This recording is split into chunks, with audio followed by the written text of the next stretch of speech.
friends, I'm Prairie Vintage. My name is Linda. I'm an energy intuitive reader here on YouTube, and I use spirit and my intuition, the tarot, to communicate energies to you guys. Fantastic viewers. If you guys are new to this channel, welcome.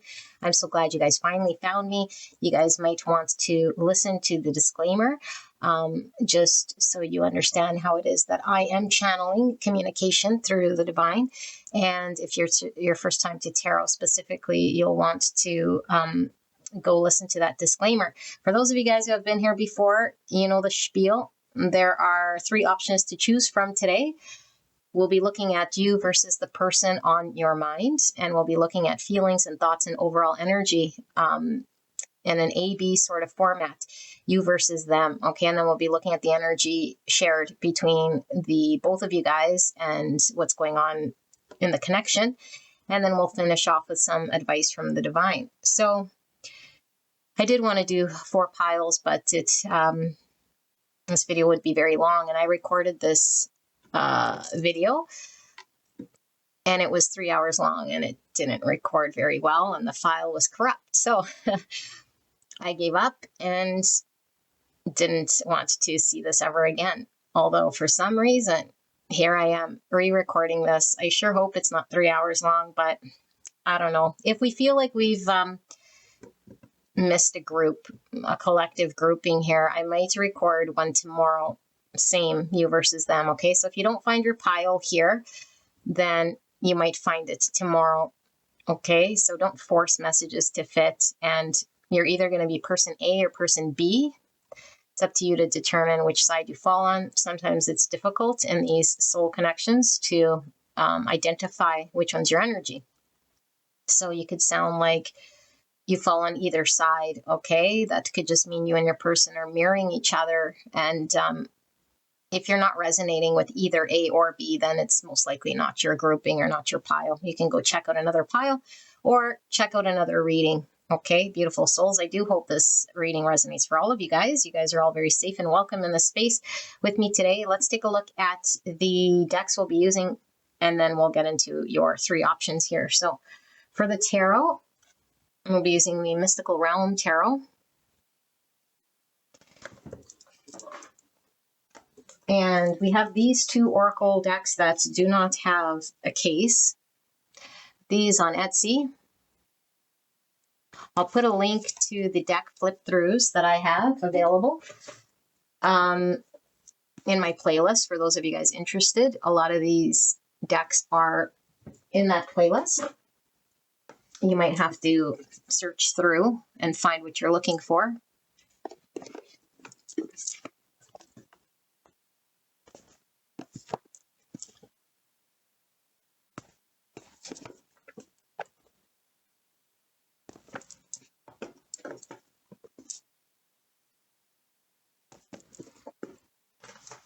This deck also does not have a case.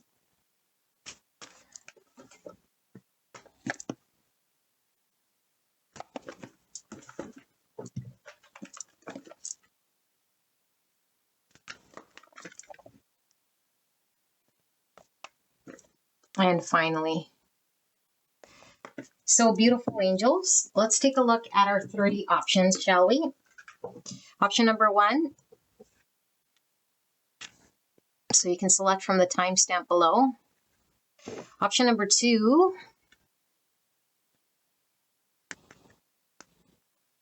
And option number 3.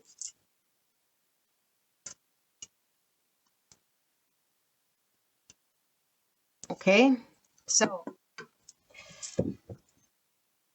gorgeous angels, sit with this energy. Most likely your intuition will pull you into one. If you are called to multiple piles, it's fine. It could be different aspects of the same connection, could be a different connection pulling through.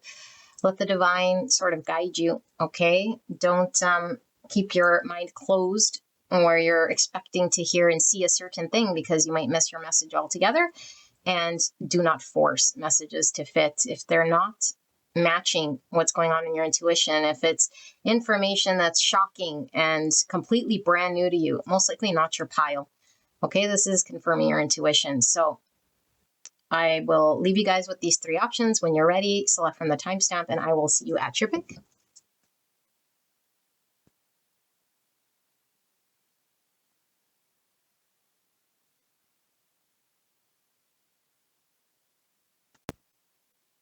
Hello, gorgeous angels. Pile number 1. You guys picked this beautiful planet right here. Let's take a look at you versus them, person on your mind. Okay, I'm going to be doing person A on the left, person B on the right. You could be either A or B. So I'll start with A, and if it doesn't sound like you might have to wait for B. Okay, but if it doesn't sound like you, it should sound like your person. Okay, but you'll really resonate with one side being you. And we might not have an objective look about our person, and so we might not recognize our person. Okay, so that's why it's important to kind of feel out your own energy and your own side, and your shadow might pull through, which might be something that's unconscious to you as well. So just keep an open mind, okay, but don't force it to fit at all. So let's start with A, and then we'll go with B, and then we'll take a look at the energy, the overall energy of the connection. Let's see, what do we have? So we have damsel, light attributes. Understanding the nature of healthy romance inspires you to rely on yourself. Shadow attributes, waiting for a knight to provide for you, seduction by romantic illusion. Okay, and we have 53 with sin, eagle level, luxury, libertarianism, depravity, excess, seduction, without respect, exploiting others. Type 8, the challenger, instinctive center between strength and weakness. Number 8 here. Okay. And we have Saturn with number 50, or the number 5. So Saturn's the ruling planet for Capricorn and Aquarius. Let's read in this book because it gives us a very good idea of the phases, the 3 stages of this energy before I channel person A. So it says here, Saturn, conjunct sextile trine. In primitive state, you refuse to grow up or take responsibility for your life, as if you have no say in it. Instead, you place all blame on other authority figures. Adaptive, you realize that you are now responsible for your life, both its consequences and its opportunities.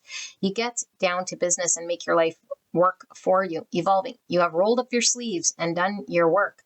Out of diligence, you've created incredible, lasting value in the world. Other people marvel at what you have accomplished.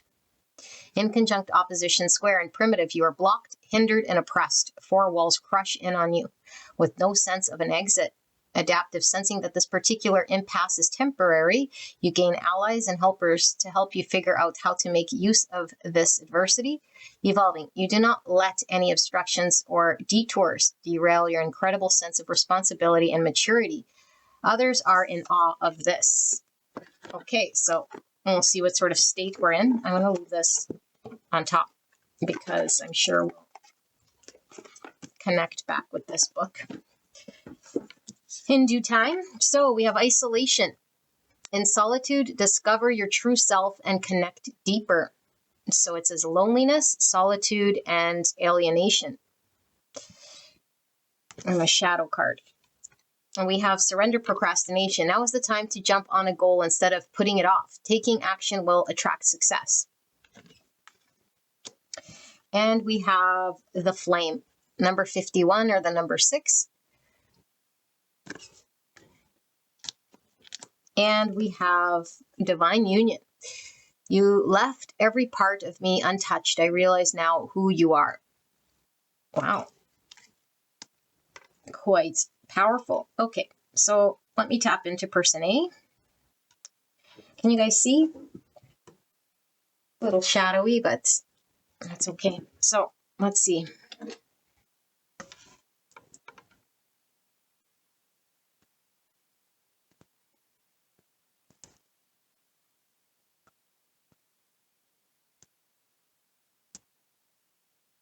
Okay, so most likely this probably is the viewer's energy here, but I'll let you guys decide who is who.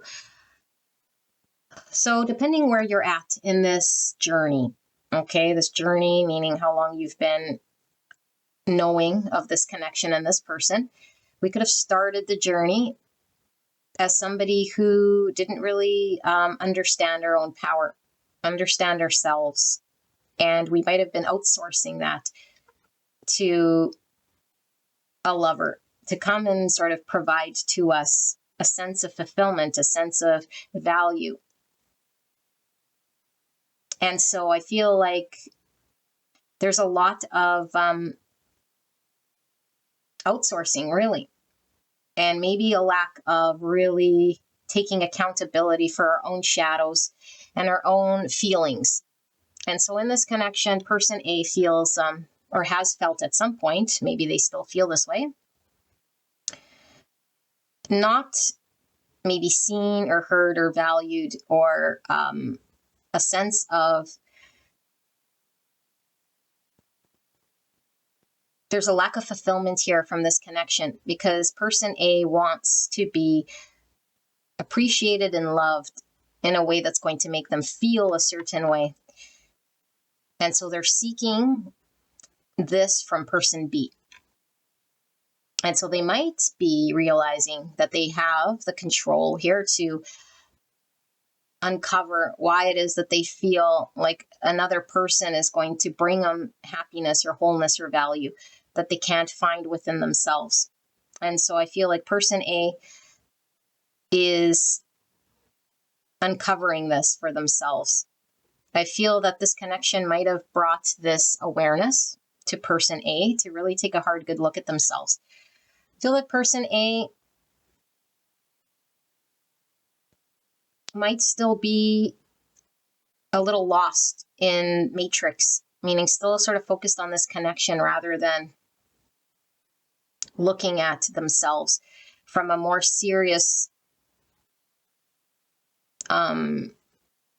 aspect of, like shadow work, and really wanting to resolve some of the disconnect that's going on here. Because I do feel like person A would rather just be in a relationship and have someone sort of transactionally fill all these voids and make them feel a certain way, which is very transactional.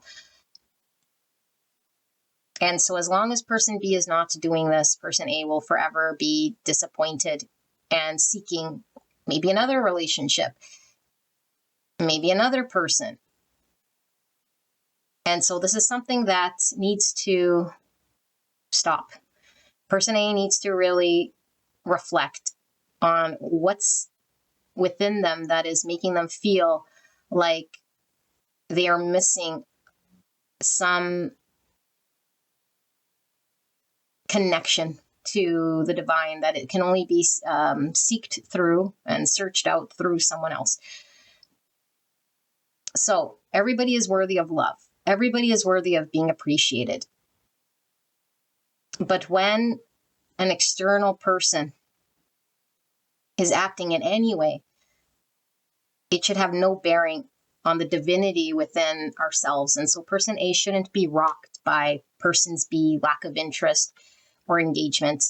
Person A should be in an energy here that is making them feel worthy and confident in their own energy, not a lack of self-doubt and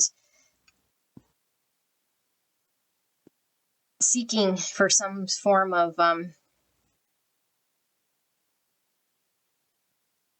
fulfillment, whatever it is that's going to make them feel whole.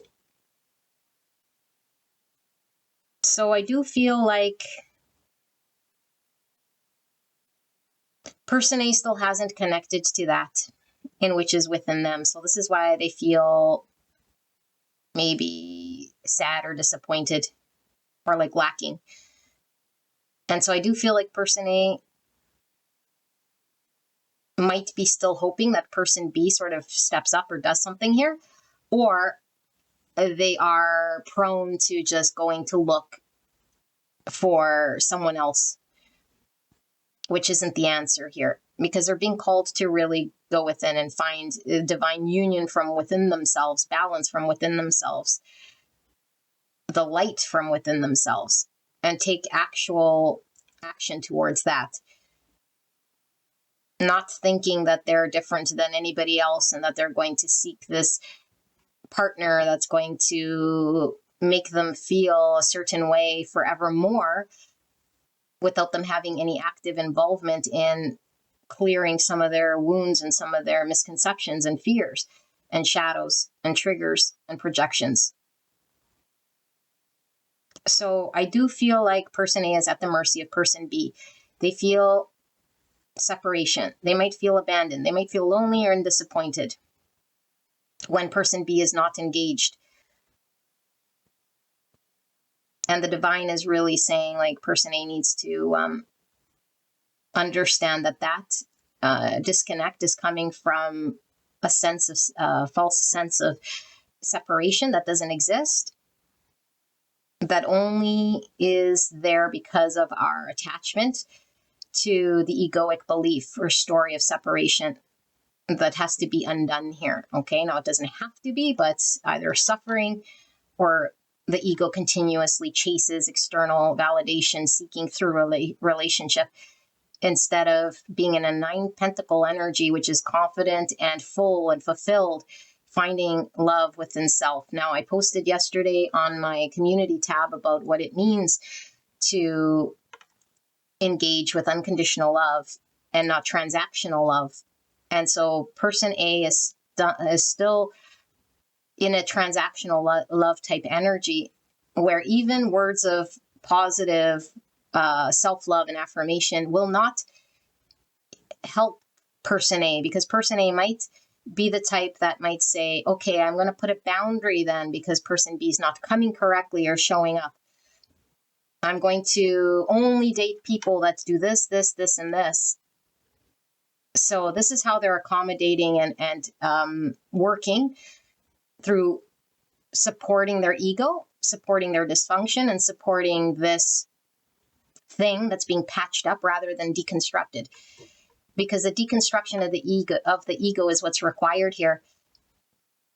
Because the belief, the shadow here, that someone else is going to be the savior or going to make this person feel a certain way might be very temporary and might be a desire that they're constantly on search for.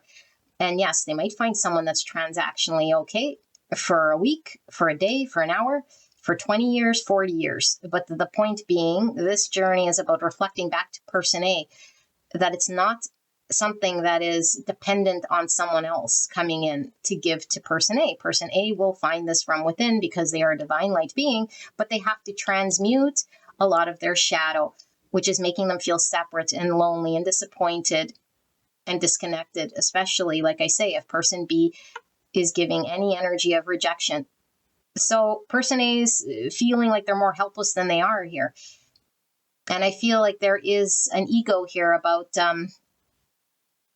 having an unrealistic expectation on others, no matter how much they think it's well-meaning and they have good intention, saying couples should be loving, they should make each other feel a certain way, they should, like, all of this is sort of social beliefs and constructs. Nobody owes anybody anything. Nobody should make anyone feel a certain way, only if, because then that's transactional. That's putting a limit on when we can love and how we can love. And so this is all about unconditional love, because divine union is about how can we unconditionally love ourselves to the point where then we're ready and overflowing to love another without any conditions, expectations, need for changing the other to be a certain way or do a certain something that'll make us feel a certain way. So I feel like person A might be somebody who is very sunny disposition, probably very attractive, probably used to getting their own way, probably very Queen of Wands type energy is what I'm feeling from person A. But there is a sense of needing to really connect in a more authentic way to their own ability to feel whole and complete without external seeking and validation, to prop them up in some way here. So they're being called out here by spirits to look at this and actually, like, face what it is that they're being called to resolve here. That's probably been ongoing for quite a bit, if they want to get out of suffering, of course, and connect to that in which is within them. So the mask is falling away. And now if person A has been on this journey for a while and has done some shadow work, I feel like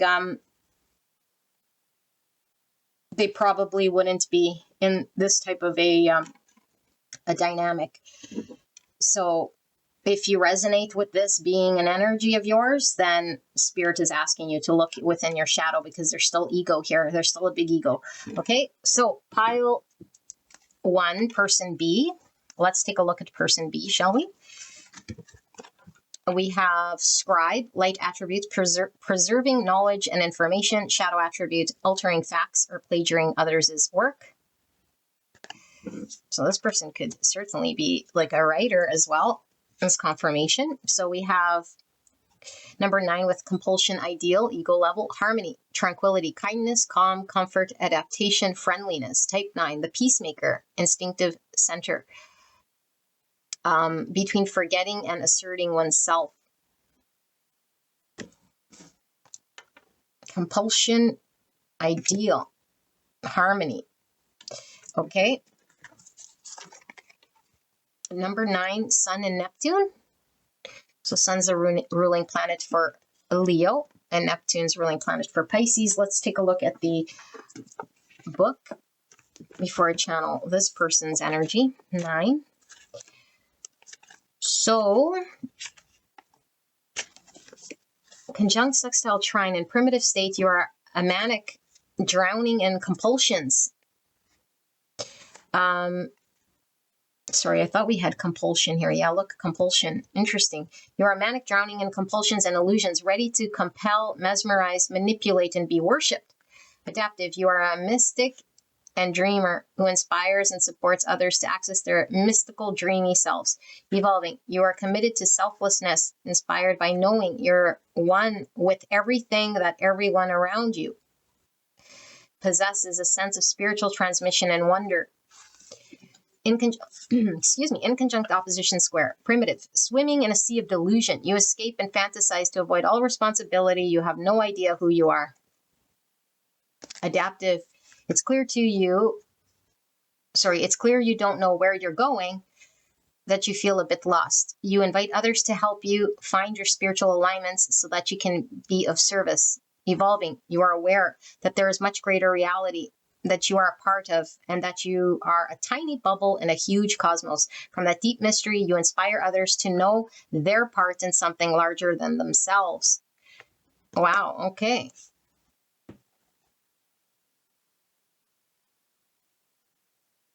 Okay.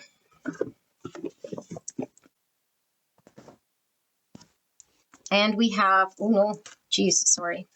You guys saw that? That's the shared energy. So we have envy. Turn green eyes into a force for self-improvement and inspiration. And we have jealousy. I don't know what that middle word says. It's really hard for me to say. I can't see that. And longing. Jealousy.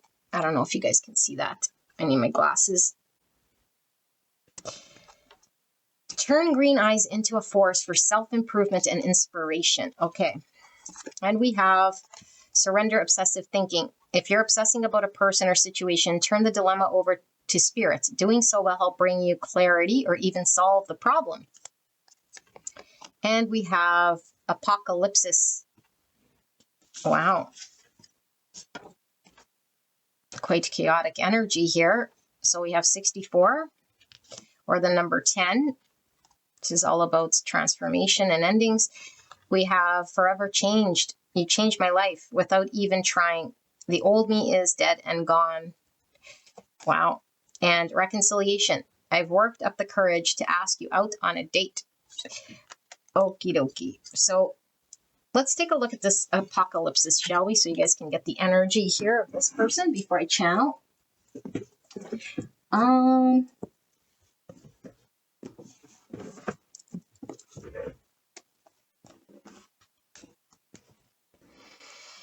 Okie dokie. Where are we?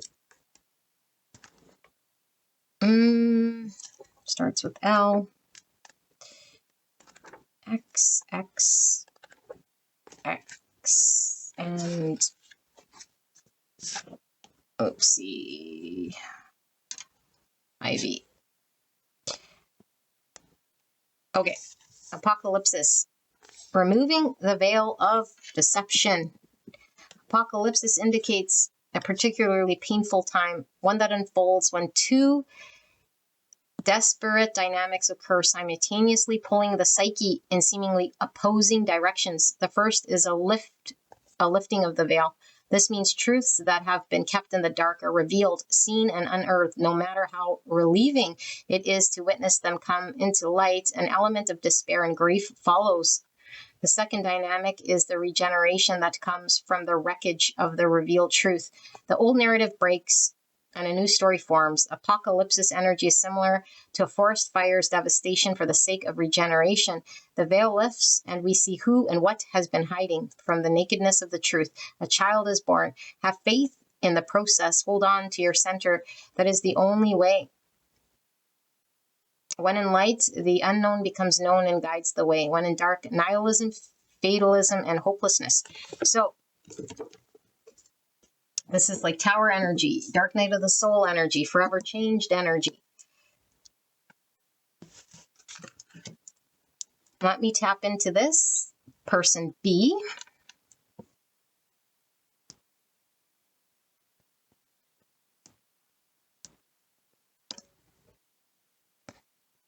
Okay.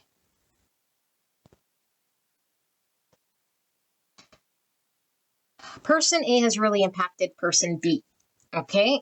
And most likely has triggered some form of dark night of the soul or some form of awakening here. And what's happening during this is the false self falls away, because there's a lot of false self here. And this false self is upkept so that we protect ourselves and our egos and our pains. And so I feel like person B likes to escape and disconnect. So they might use anything to sort of distract themselves. They're kind of very much the type of person here that would burn time and sort of go with the group and do things that I think aren't really aligned with their authentic self. Now, this doesn't mean that this person is like a sheep by any means. Okay. This just means that this person is wanting to belong. So even if this means being a rebel, being different in some aspect, but still not being themselves, and that's what they're going to do. I feel there's a lot of people pleasing here, wanting to be seen and recognized, maybe as being different. So there's this energy of trying to fit in, trying to be seen, trying to do things in a way that's upkeeping some version of self that's not aligned to themselves. And so they feel like if they could be different or in a certain way, they'd be approved or accepted, and that other people might have more to offer than them. And so they have to keep up the story to be approved or accepted. So they might, like have, I don't know, seek validation through friend groups. They might be completely zoned out. So I wouldn't be surprised if this person, like I said, could just have like things that they do that keeps them just distracted rather than looking at themselves. Okay, this could be substances. This could be poor habits and choices and friend groups and keeping busy. You know, not knowing how to put up our own healthy boundaries.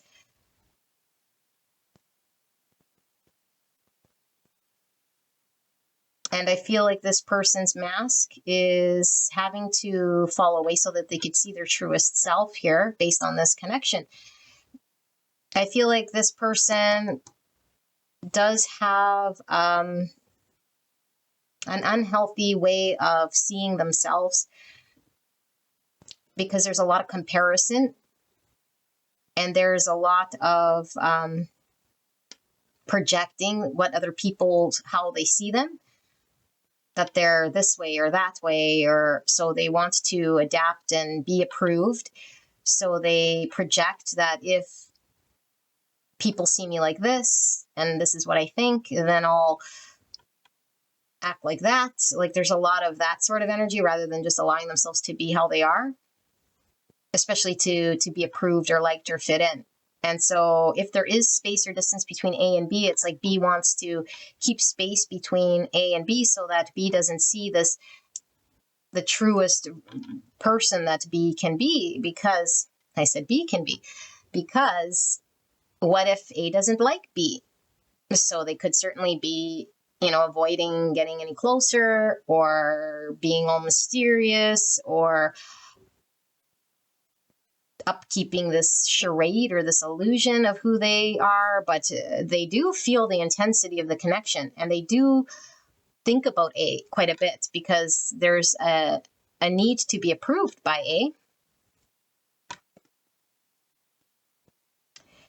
So if A and B are in a period of separation, B most likely will come in. So if there has been cycles with A and B would most likely be the person coming around, wanting to peacekeep, wanting to keep, themselves in the good books of person A.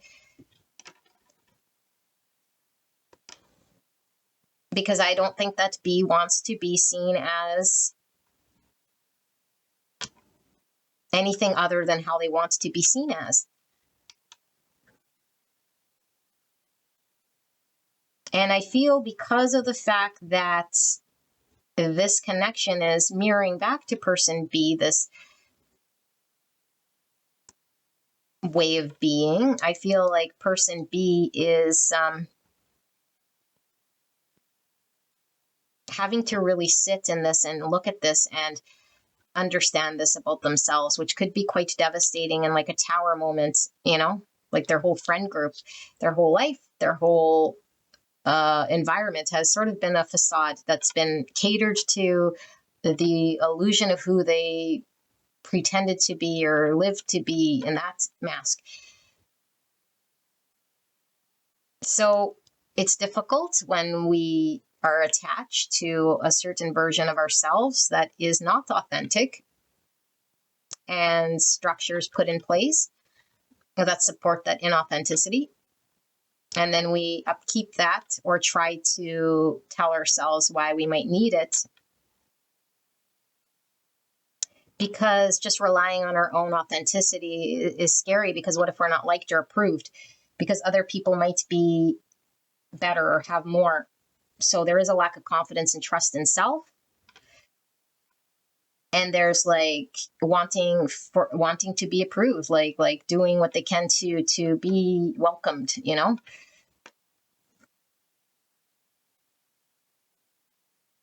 So yeah, it's not an authentic energy here. So yikes, let's see the shared energy between these two then. So we have integrity, 25. It's number 7. 7 is about faith, wisdom, reflection, and understanding. 7 is chariot, which is about shadow integration. It's about balance. It's about moving with the universe so that we can succeed rather than be maybe stagnant in old ways that don't allow there to be growth and success.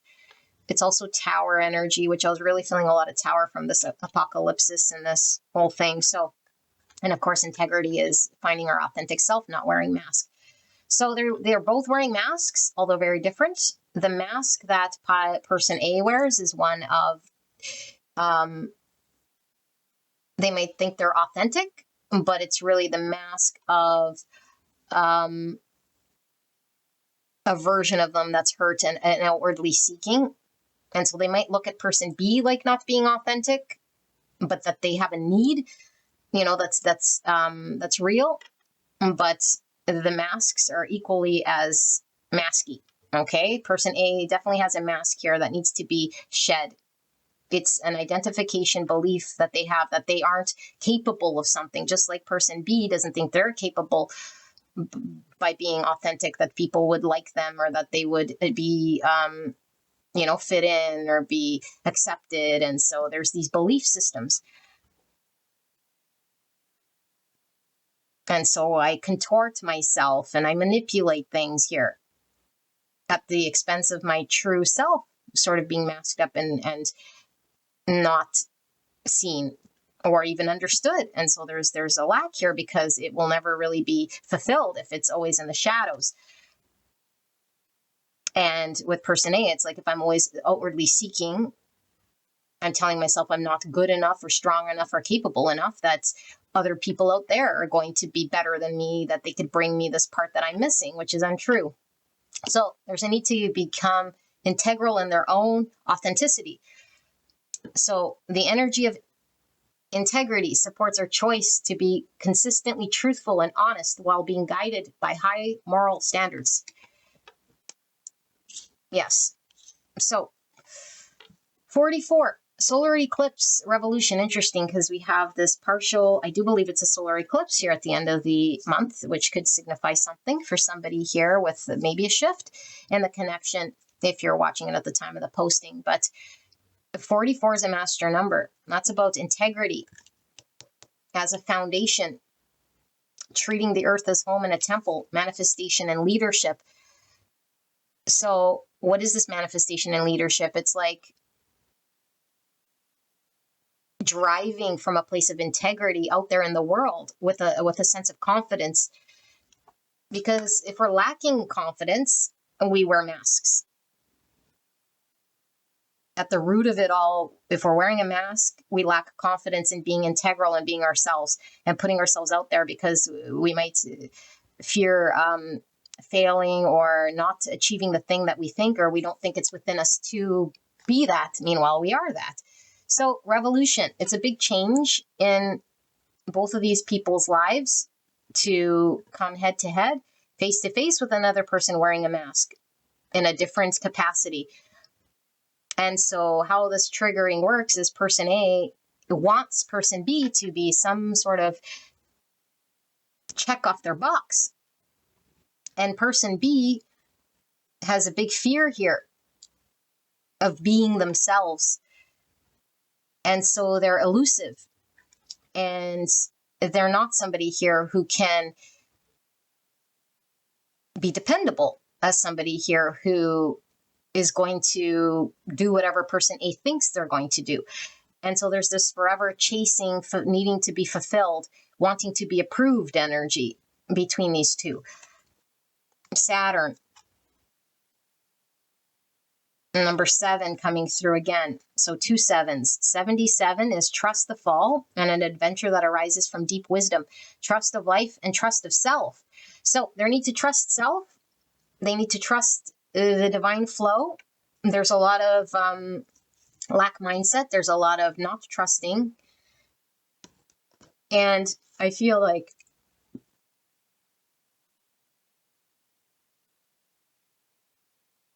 there really is a need to put an end to old habits and old destructive ways. It could be mind speak, beliefs, or environments that might support this inauthenticity that needs to be cut off. But this is all about being committed and dedicated to having ourselves sort of be optimal in whatever state. So this could be putting the dedication towards the shadow work, the optimal self that needs to be tended to in order for it to shine strong and confidently. But if we keep it in the shadows, then it never has a muscle to be flexed here. It's always sort of hidden, which both parties are experiencing. So we have forgiveness and we have reconciliation here. I feel like person A and B could certainly go through a lot of cycles and loops here because they understand on a soul level, even though it might not be spoken, the sufferings of each of these, because they're both sort of suffering from the same ailment, a lack of authenticity and integrity from the confidence that they're lacking. And so there's this acceptance. And so there could be this sort of codependent, energetic flow between these two. So they understand and forgive the downfall of the other's shadow whether they're aware of it or not, their energy knows of the same type of shadow within the other person because it's sensed within themselves. So we have 1111, twin flame, everything is possible. So definitely within twin flame connections, there is spiritual awakenings, tower moments, having to cut off a lot of past belief system structures and identify shadows on both sides with the mirroring, which is very indicative of twin flame. And so I feel like the individual work has to be done here in order for there to be peace and harmony and union. But union of self, okay, now this doesn't mean we have to be completely perfectly balanced and in union with self to come together, but this means we have to start chipping away at the egoic, shadowy self in order for there to be a slow progression of union together. Because I feel like the shadows here are really what we need to look at and find balance. We have the dark and the light. We have the swan, the dark and the light, because we all have shadow, but we need to integrate the parts that we can, transmute the parts we can, and then find balance with the parts of us that are out of balance.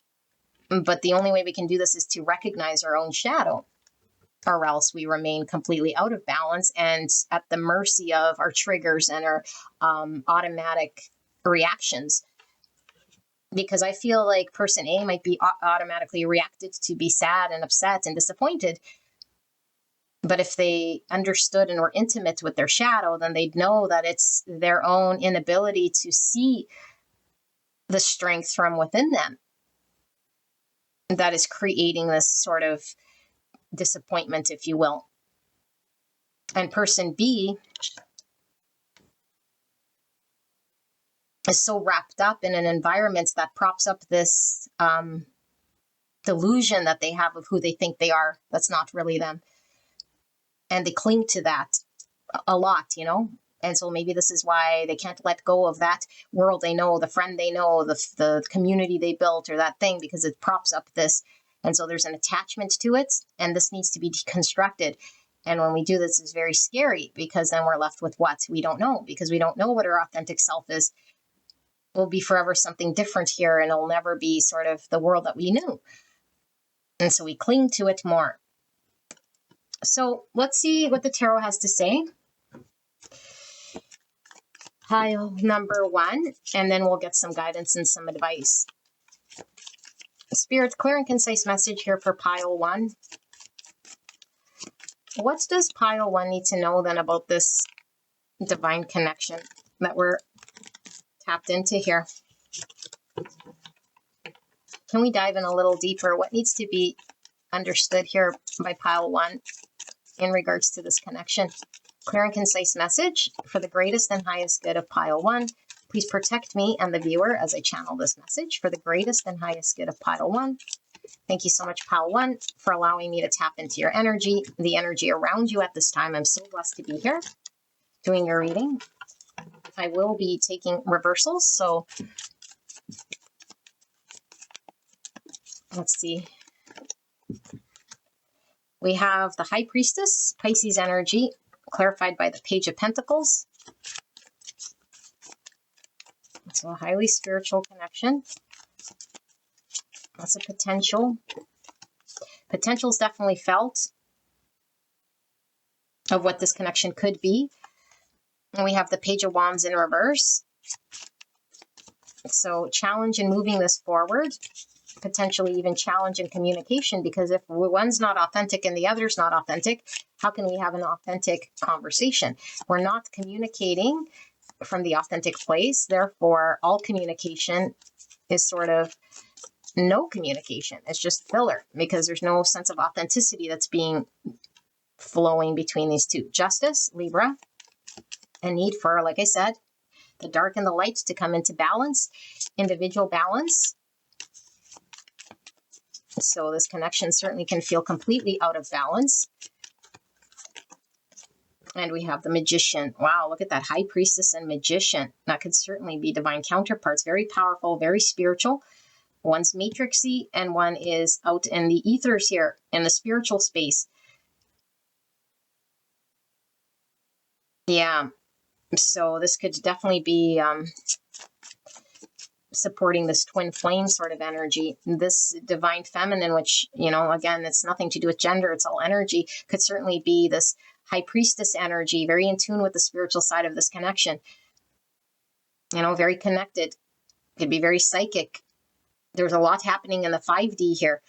And person B might be very, very matrixy, but they're a powerful manifester here, but they don't know the capacity of how they can truly manifest because they're just manifesting from this place of inauthenticity.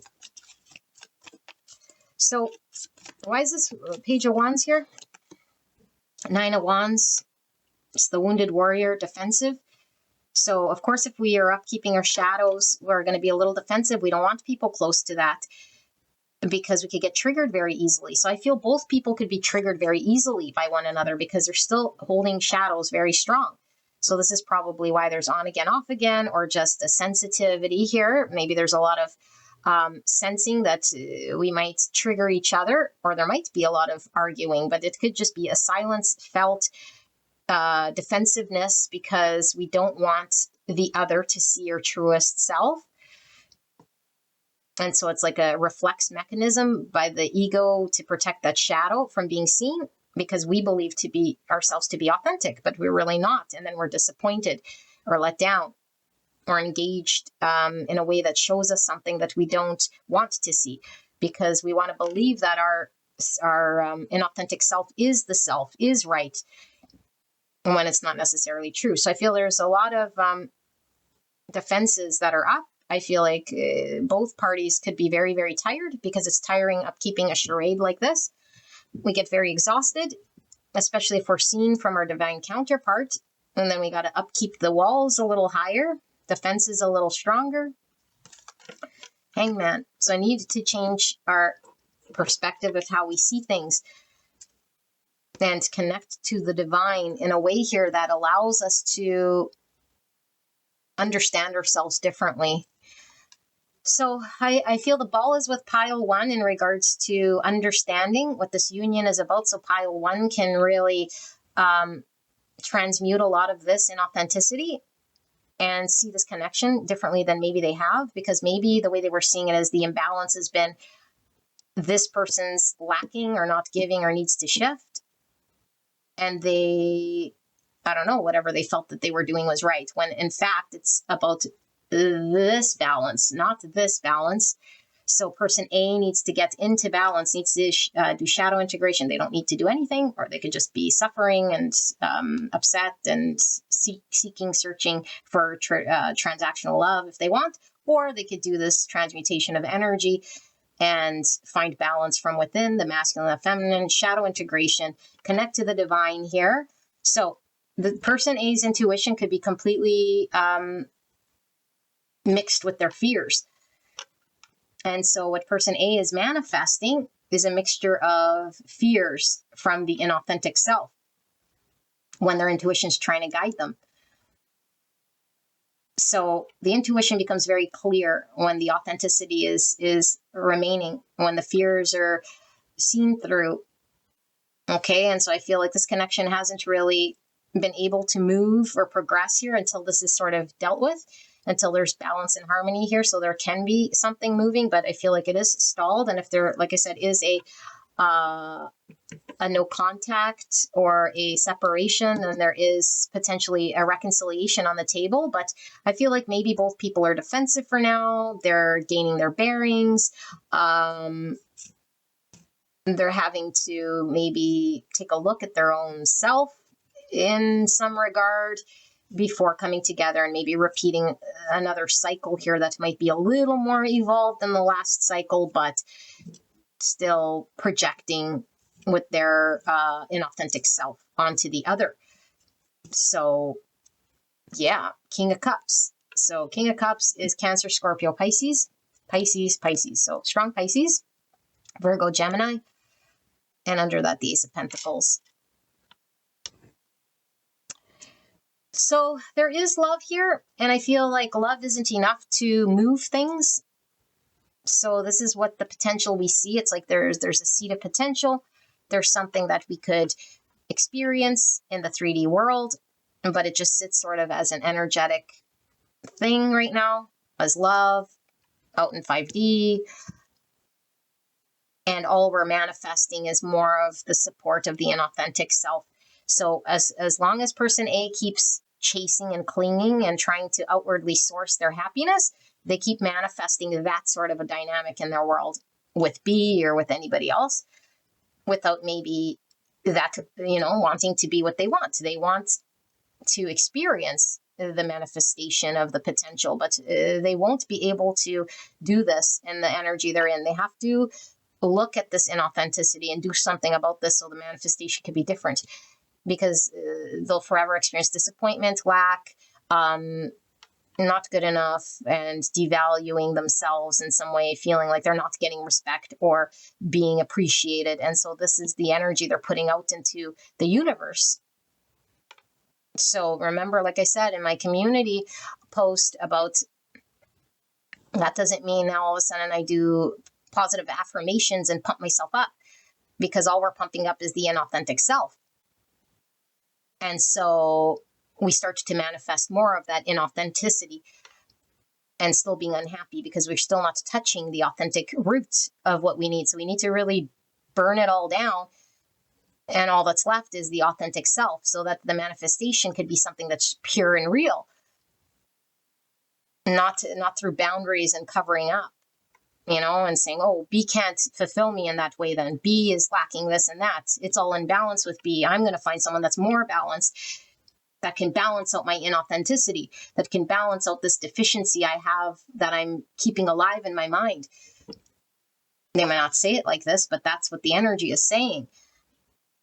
Okay, so let's get some advice here then. Guidance and advice. I don't know who's here, if it's person A or B, but first card out is number 37, which is the number 10, all about ends of cycles and transformation and completion. It's also Wheel of Fortune. Okay, like I said, so there is a divine flow that's happening here between these two to highlight this. So be generous of spirit, lion spirit. This is all about courage to face our fears. And what's the fears we might have? It's whatever is laying in the shadow. Because we all have different fears depending on where trauma in our shadow is. And so person A has a fear of, like allowing themselves to depend on themselves to fulfill themselves.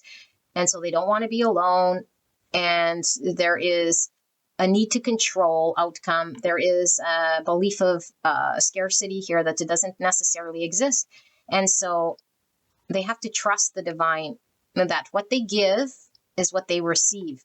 So if they're giving authentic love, they're going to receive authentic love, unconditional love. If they have conditional love, it's set on rules. It's transactional. You must give me this, this, and this, make me feel this, this, and this in order for me to feel better. Then they're not being generous. They're being thinking of themselves. There's an ulterior motive here. This isn't generous at all. And person B, to be generous of spirit, has to contribute. They don't have to do anything again, but if they don't want to suffer and if they want to be fulfilled, they must contribute to their dynamics with their friend groups, with relationship, by trusting to be authentic, being seen as authentic, so that they can be fair and contribute in a way here rather than withhold and wear masks and shut people out. That's not generous. That's self-serving. I want to be approved, and so therefore I will act in any way that's going to get me approval to fit in, to not be seen in my truest self, because I might have a lot of fears about being seen and not being good enough or approved or accepted by you, because I fear I have so much wrong with me, or that other people are better than me or have more to offer than me, which is untrue. So 63, vulture spirit, nothing is wasted, or the number 9. So we might feel as though this connection is, like cycles are driving us nuts. Why are we in it? What's going on here? And spirit is saying everything we're experiencing here is all part of this journey. Good, bad, ugly, indifferent. It's all in regards to having this sort of revelation so that we can resolve a lot of these misconceptions about self. So nothing really is wasted here, no matter how painful or repeat it might seem, unless of course we're procrastinating and we keep repeating cycles without wanting to do anything different. That's the definition of insanity. Okay, so 19, dog spirit, be loyal to what you love. So 19 is sun. That's also another 10. We got 1010. You guys might be seeing a lot of 1010. And somebody might want to Google, what does 1010 angel number mean? Because there could be a message there for you. Okay, but 10 is 1, which is new beginnings, and potential opportunity. And I feel there is a potential opportunity. We saw the Page of Pentacles and we saw the Ace of Pentacles, but it remains as potential here until what?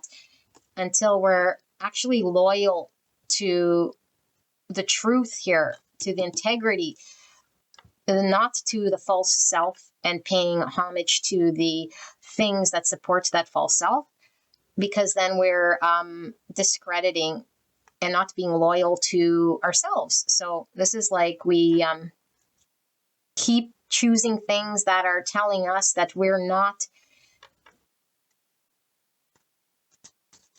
It's like reinforcing that false self devalues and diminishes the authentic self in a way, although nothing can diminish the authentic self because it's always full and complete, but it keeps that trauma sort of alive. So there's a need to really understand the full self here and be loyal to that. That's where true happiness will be found. Okay, so this is all about enlightenment, consciousness. Okay, the dog talks about friendship. And so we could be compassionate, loyal, and we have to choose ourselves, the authentic self, in order for there to be clarity. So I do feel there's one more for guidance, advice for pile 1 spirits. What do they need to know? Definitely shadow work, definitely realization, and definitely not looking at the other to provide anything at all until this is healed.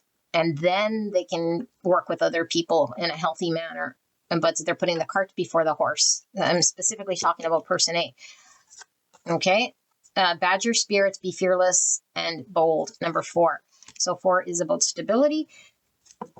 4 is about balance and structure. And like I said, we were seeing a lot of balance cards with the dark and the light.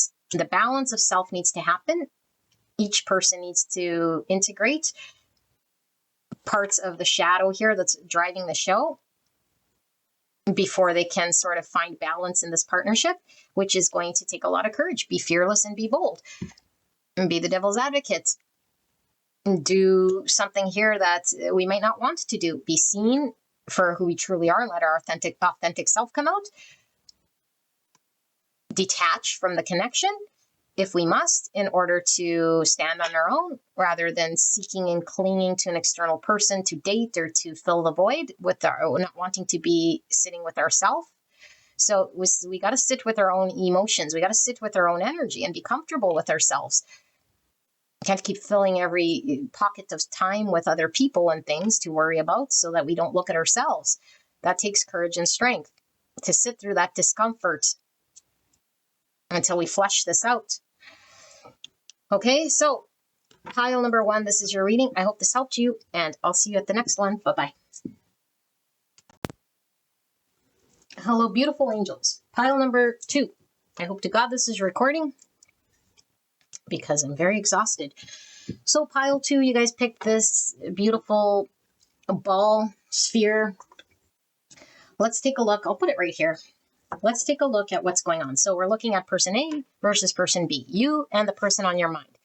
You could be B, you could be A. It's up to you to determine whose energy is what, but you should resonate with one side being you. Definitely there could be mirroring happening, meaning you could resonate with both sides, but one side should predominantly be your energy. And then we'll look at shared energies, okay? So it's the overall energy right here, right now, what's going on with person A in regards to feelings, thoughts, and even shadow that they might not be aware of, okay? And so we might not be aware of our own shadow. Don't dismiss it as your energy, especially the shadowy parts that we might not be seeing, okay? But if it resonates with your energy, then it certainly can be you, okay? But don't force it. Now, person A, card 23 with Mercury, Jupiter. So this is number 5. 5 is about change and conflict. It's also the card of, or the number of rebuild. Mercury is the ruling planet for Gemini and Virgo. And we have Jupiter, which is ruling planet for Sagittarius and Pisces. So is this someone that talks a big game? Let's take a look. Away with words. 23. Before I channel this person, it says Mercury, Jupiter, conjunct sextile trine. You speak about your own accomplishments or ideas as though you are the most important person on earth. You leave no room for others' contributions. Adaptive, you have discovered a noble cause that inspires you to speak out and represent it well. Evolving, you stand for wisdom and embodied learning. You teach from what you have deeply researched and experienced. In conjunct opposition square, primitive, you tend towards hyperbolic boasting and exaggeration full of hot air. Adaptive, you joyfully investigate the meaning of life through thoughtful exploration. Evolving, you seek higher moral ground through conversation and study. So we'll see where this person is at in their development. We have athlete, light attributes, dedication to transcending physical limits, including handicaps, development of personal willpower and strength of spirit. Shadow attributes, misuse of athletic ability for selfish ends, a false sense of invulnerability and entitlement. And we have defense mechanism number 29, or the card number 11, and they've reduced it here to 2. So it says discharge. Awareness refusal, self-forgetfulness, inhibition, self-censorship, needs suppression, unconscious prohibition. Type 2, the helper, emotional center between giving and receiving. So a lot of overlap between this energy here. I'm going to put this here so we can actually read it. And we have the shadow card of anger. Use its fire to transform, not to destroy. Rage, frustration, and resentment. With anger in the shadow. So, surrender to miracles. Be open to miracles occurring in your life. Feel and know that these events are real. Let go of any resistance. Well, if we have anger, we certainly can be resisting what the universe wants to bring in. And banish any doubts that miracles can happen. And we have the Starborn, number 3. So 3 is about growth, relationships. And we have your choice. Let's take a look at this Starborn, shall we? I don't know if I put the book somewhere here. Where did I put the book? Up here. All right. Let's find Starborn. The divine child, the star child, the destined, an elusive yet radiant aspect of the self. The Starborn archetype points to the cosmic spark of light that arrives with each being at birth. The moment the newborn crowns, whether vaginally or surgically, the royal stars above are said to constellate in a unique shape that maps our path in the world. The idea of destiny is controversial, yet the Starborn naturally feels a sense of destination and purpose, aiming itself towards a future that is beyond the mundane. When this card appears, travel back to your birth story for clues and insight. What did you desire when you were young? Practice seeing your life from a mythic point of view rather than a series of logistics. Read the story of the 3 fates and envision yourself born under the stars with a unique destiny. Okay. This person is a little frustrating, and if it's you, then I apologize, but the frustration with this person is that they can't see beyond themselves.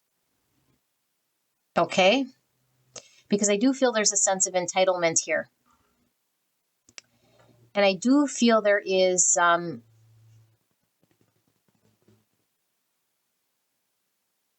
they're angry They're really angry here. And so this manifests itself. I'm putting my robe on because I'm cold. As somebody who does things in the 3D world that might be very hurtful or not make a lot of sense to other people. They act out, they say things, they break things, they make decisions, and they want to show the world that I'm the one in charge of me, and I'm the one who can make things go the way I want. And it's a sabotaging energy here for one. Is it not a pleasant energy to be around? And it's a very impossible person to talk to because they won't see or listen because they are threatened by anyone who doesn't see them as the way they see themselves or want to be seen. So there's heavy denial about who they actually are and the anger that they house. And so they're believing and convincing themselves that they are the person that they think that they're embodying. Okay, this is kind of similar to energy I read the other day with I forget which one it was, but you're probably here listening to that person that I said was like, lacking in self, whatever. This person is lacking in any help that could be offered to this person. They are using force, and they are using the 3D world as like a means to channel. Meanwhile, there's so many other dimensions, as we know, to life than what's happening in the 3D world. Our spiritual, our emotional, the unspoken. There's lots going on. And so I feel like this person might lack, what's the word? It's like, it is like a form of, there's a name for this. Now I'm trying to think what it is, but where we think the world sort of revolves around us, because we truly think that the world was put in place and that people are supposed to be doing things for us. Like it's all about me. And so if you have needs and desires and it contradicts or puts me out, then it's not good because you'll forever be behind me. As long as whatever you need doesn't take away from me, then we're okay. But the minute your need or whatever you request from me becomes something that's a drain on me or interferes, then it's too much and I don't want to deal with it and I get angry. And there's also like overreacting here. And then this person could have a tendency to turn things around and gaslight too. I haven't read a nasty energy like this in a while, but again, without judgment, what's going on here with this person? And they're housing a lot of anger. It's coming from a pain body. And so if you guys resonate with the post in my community tab that I did in regards to, we can't call someone else a narcissist when they're like this, and then a trauma when I overgive and I'm in codependency and I'm feeding this. Both are traumas. This is a very harsh trauma about resolving our anger and our resentments in order for us to see things clearly, because this person doesn't have a good grasp of who they are. And so the more they lose that grasp of who they are, they want to believe themselves to be seen in a certain way. And so they create that persona, and come hell or high water, they want you to believe that persona. And they believe in that persona so much because it detracts from the pain and doesn't hold them accountable, because it hurts so much to resolve that anger and that in which whatever happened. So I don't know what happened to this person, and they could have just been born with a lot of this attached to their energy field. And so this person could be very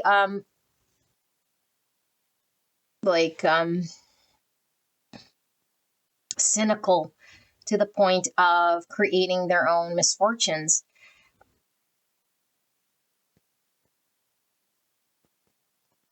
And so even if good things are happening to this person, it's like there's this like already cynicism or cynicalness that comes with believing good things can happen to them,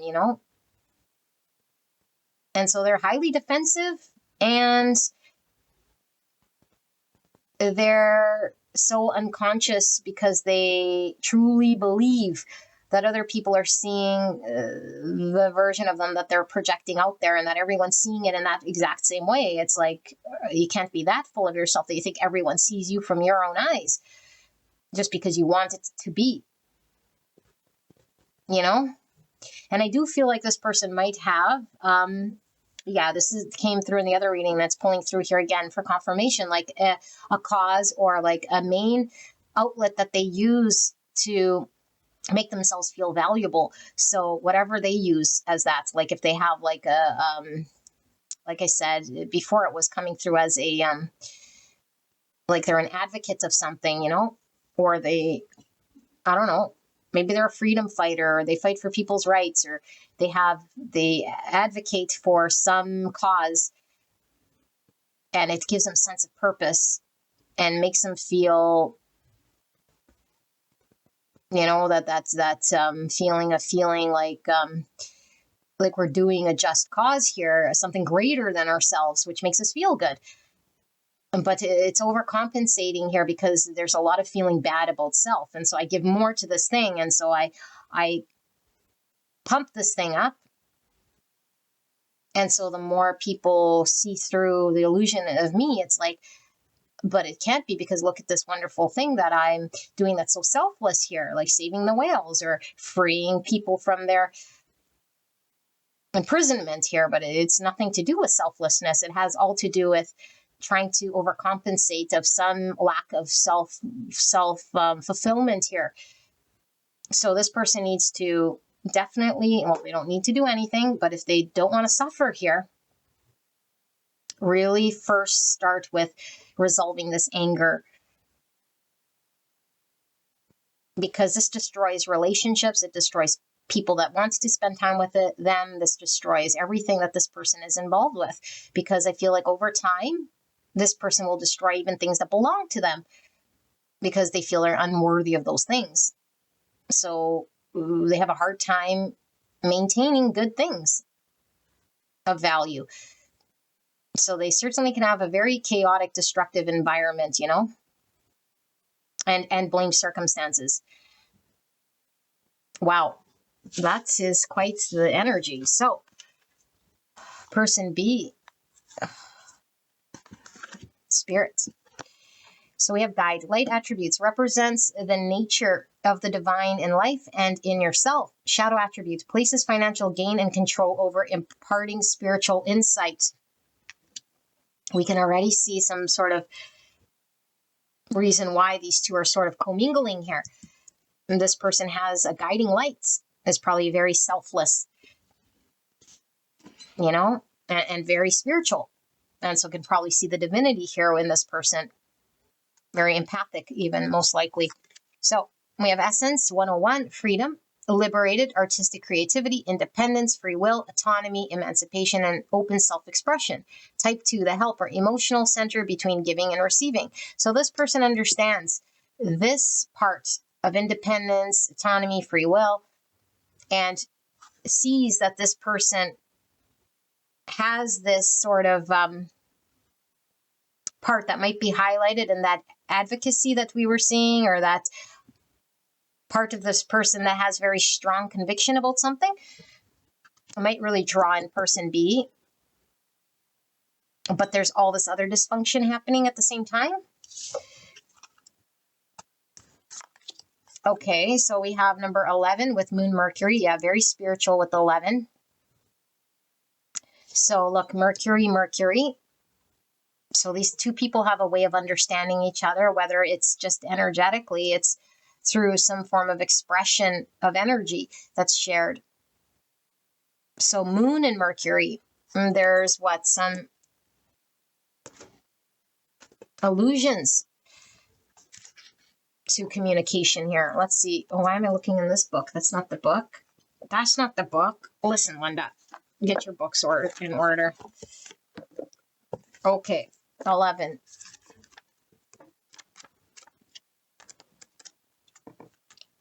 Boot. So, conjunct sextile trine. Primitive. You're obsessed with your own feelings and you share far too openly without filtering. Adaptive. You are a wordsmith who accurately and beautifully describes feeling and nuance. Evolving. You have a gift for emotional oration. Your words reach right into the hearts of others to invite their inner angels into dialogue. Wow. Isn't that pretty profound? So, in conjunct opposition square. Primitive. You lash out verbally with mean words and accusations, uncontrollably gushing inappropriate content. Adaptive. You recognize the tension between what you feel and what you want to say. You work with this tension to be strategic, authentic, and diplomatic. Evolving.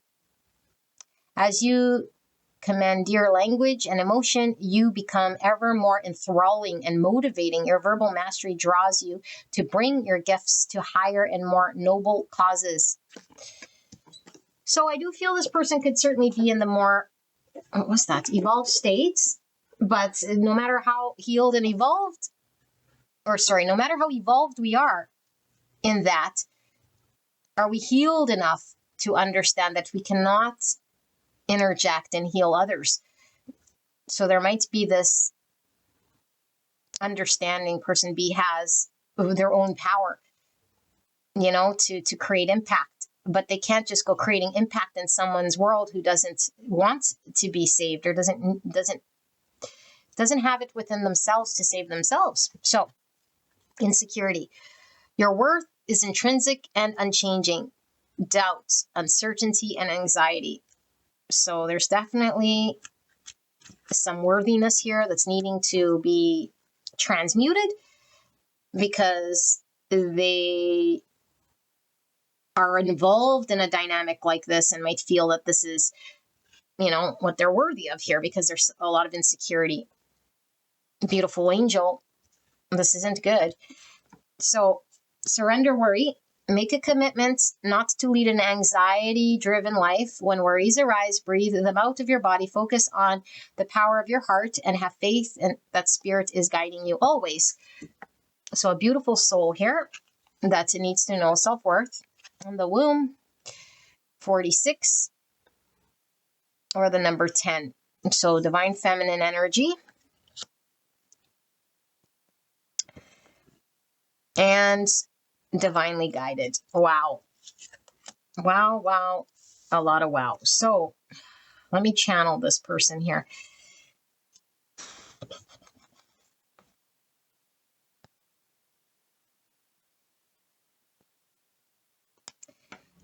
These two have been divinely brought together for sure. So we can't just turn a blind eye and go separate way. It's all about transmutation and healing of self.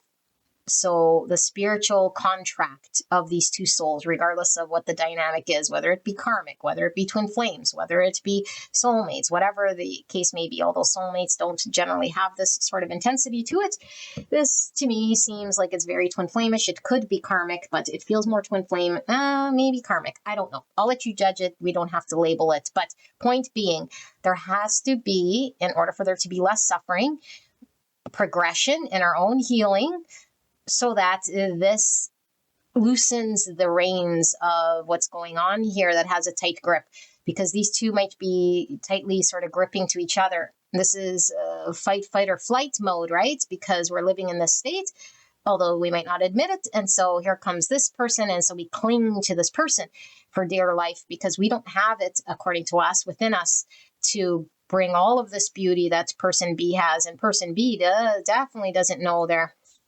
full value here, that they lower their own understanding of what it is that they absolutely deserve here. Okay, now this isn't about, again, this entitlement energy. This is about truly understanding healthy boundaries and not overgiving of ourselves in order for us to be approved or accepted in some way.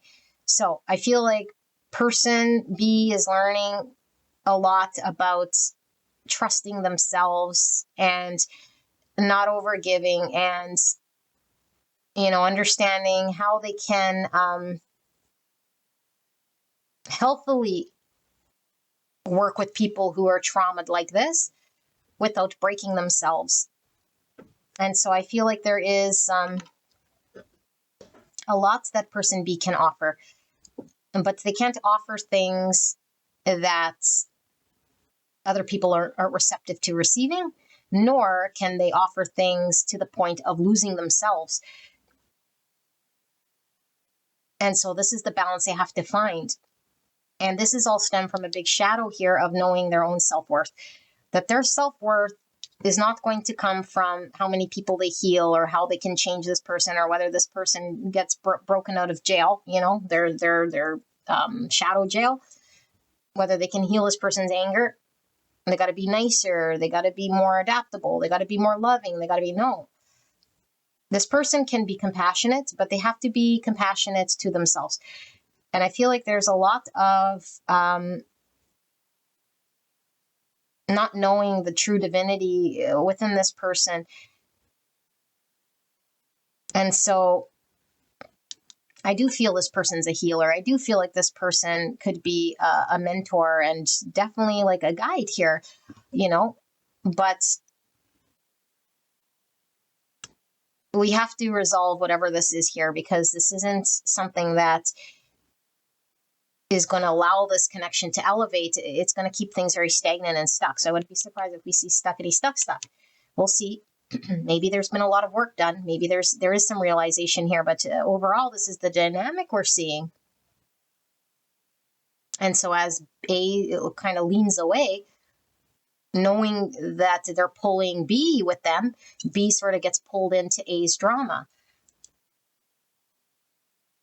So B is preoccupied more about what's going on with A than A is about their own self, It's like this victim rescuer type dynamic that we have going on. And that B thinks they can rescue A in some way here.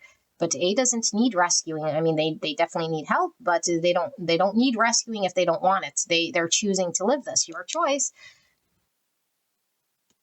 And it doesn't mean that they don't love B. They can't, because all they see is this world that's not even real. So how could they see B through real eyes? They can't.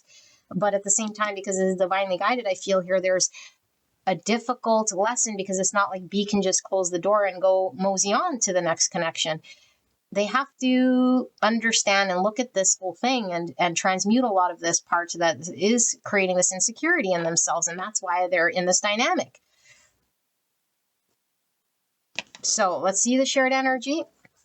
Connection 14, which is temperance energy, Sagittarius. The frequency of connection supports our ability to find alignment and resonance with others, things, and ideas. So we have to have a healthy balance of how we interact with everything in our world. We can't overgive or take too much. So there's a unhealthy dynamic going on here for sure. All right, 51 or 6, Mercury retrograde reinvention. Look at all this Mercury energy. So Gemini, Virgo energy, reinvention.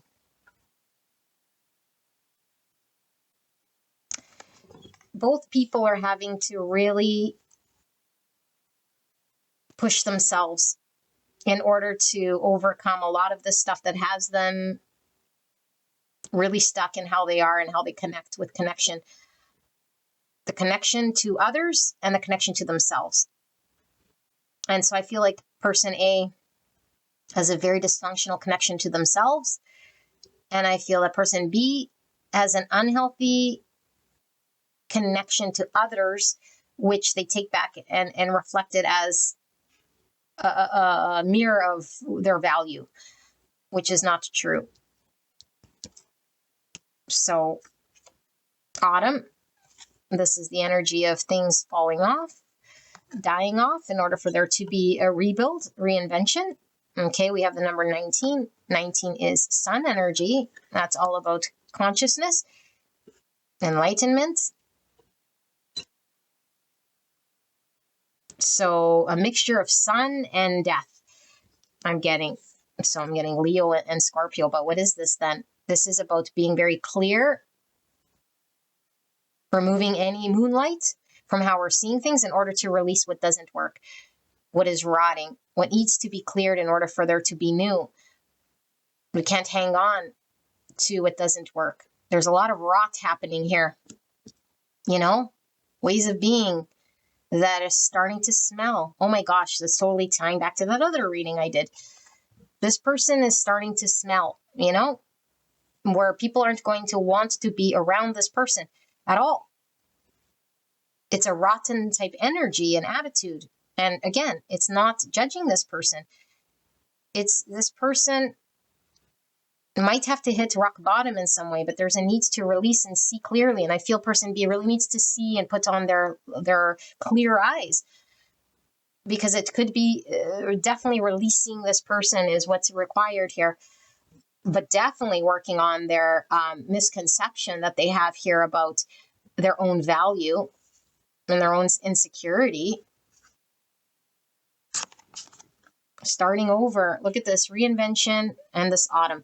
So my intuition is telling me that this is going to be like a, you know, I don't want to give false hope at all. And I don't if you watch this channel, but I do feel like this is a miracle type connection of two people brought together, because this is probably the lowest of the lows that I've seen, you know, and this is pretty elevated here when it comes to the sort of heart compassion that we could feel from someone, but there's still something that needs healing here in order for both to start over and heal this thing that's unhealthy.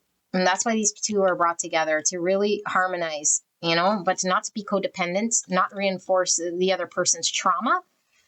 So I feel like the ball again is with B. Now, B doesn't have to do what they don't want to do, but if they feel like they're stuck in some karmic contract or they can't leave A for whatever reason, it's because of this need to deal with this thing, which is all about self, not about how A reacts or does do or doesn't do. It's all about B, and it's all about release, and it's all about understanding.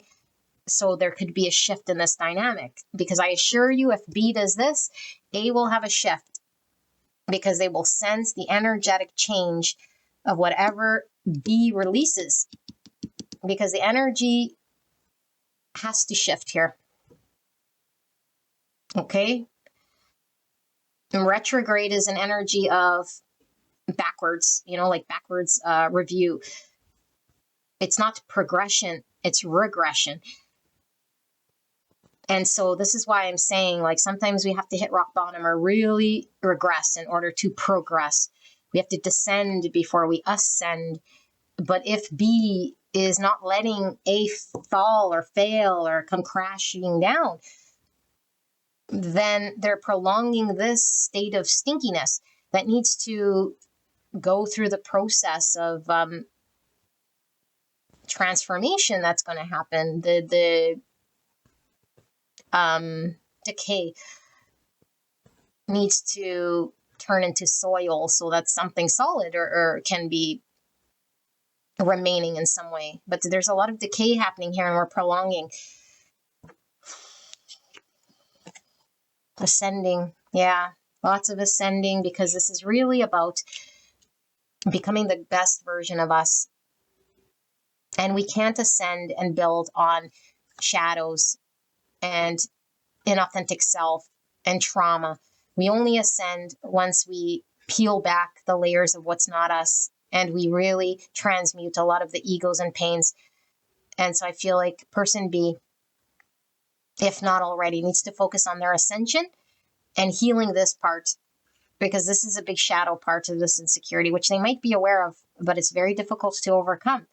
So they got to stay to task here so that they can ascend. And their ascension is what's going to allow this shift, because this is all about becoming the best version of self in order for there to be a starting over here. Okay. And like I say, I read for soul connections. If this was easy, then B would just move on. There's something here that's being divinely guided, that's forcing these people to become the best version of themselves, to really connect and become conscious beings, you know? And it might seem like a very far away for this person to go, but once this person resolves this anger, once they remove that veil, this is a very powerful person. And I read somewhere, I don't know where it was, but our shadow, it, like, when it's transmuted, we become sort of the intense opposite of that in some way. And so let's say, for example, if we're somebody who is very insecure, we become someone who is very, very, very confident. We have a way with confidence that other people can't quite match, you know? And so if we're angry here, if we have a lot of anger, we become very, very, very compassionate, very forgiving, very loving. And so this miracle can happen here. And I feel B could be very in tune with this. And so this is why B keeps hanging on to this. And this is why I don't want to give this a false hope belief, because it's like this miracle can only happen when A starts to ascend and B starts to let go of their grip here. So what do we have? 8-8 queen with divine feminine. So yeah, balls with divine feminine here, which I feel, again, nothing to do with gender.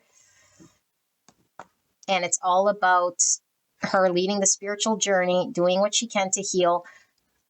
You know, she's been very compassionate and giving and receptive, and whatever she did here did not work, not because she failed, not because she's not enough. She could be, 50 divine feminines. It still wouldn't be enough. This person would still be decaying. They need to fully decay here and allow the process to happen. So let's see what the tarot wants to communicate for pile number 2. Spirit, what does pile 2 need to know about this connection? Can we get a deeper look at this connection? Clear and concise message for the greatest and highest good of pile 2. Please protect me and the viewer as I channel this message.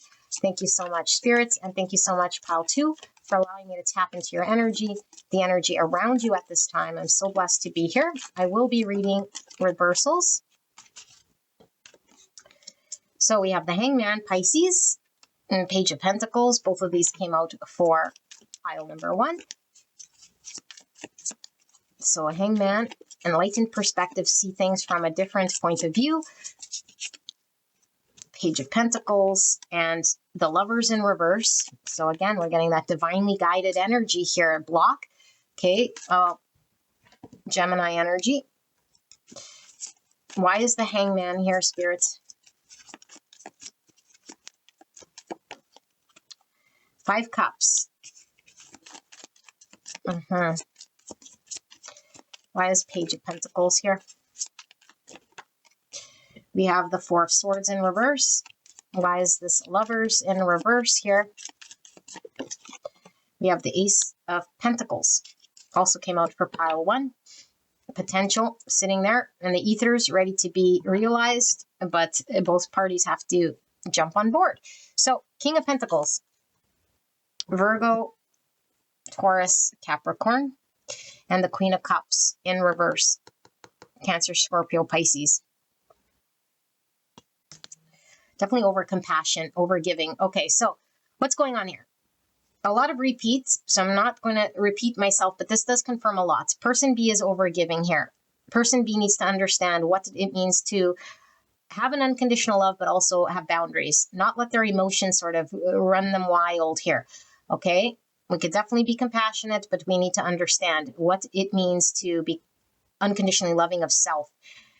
So I feel like person A isn't the person B wants him to be, but they see and sense something within person A that could be this secure provider that could have an energy here that is beautiful, it's not going to manifest. It remains a potential, and it only remains a potential when person A, and only person A, starts to see things differently. Nobody else can convince them or get them to see things differently but themselves.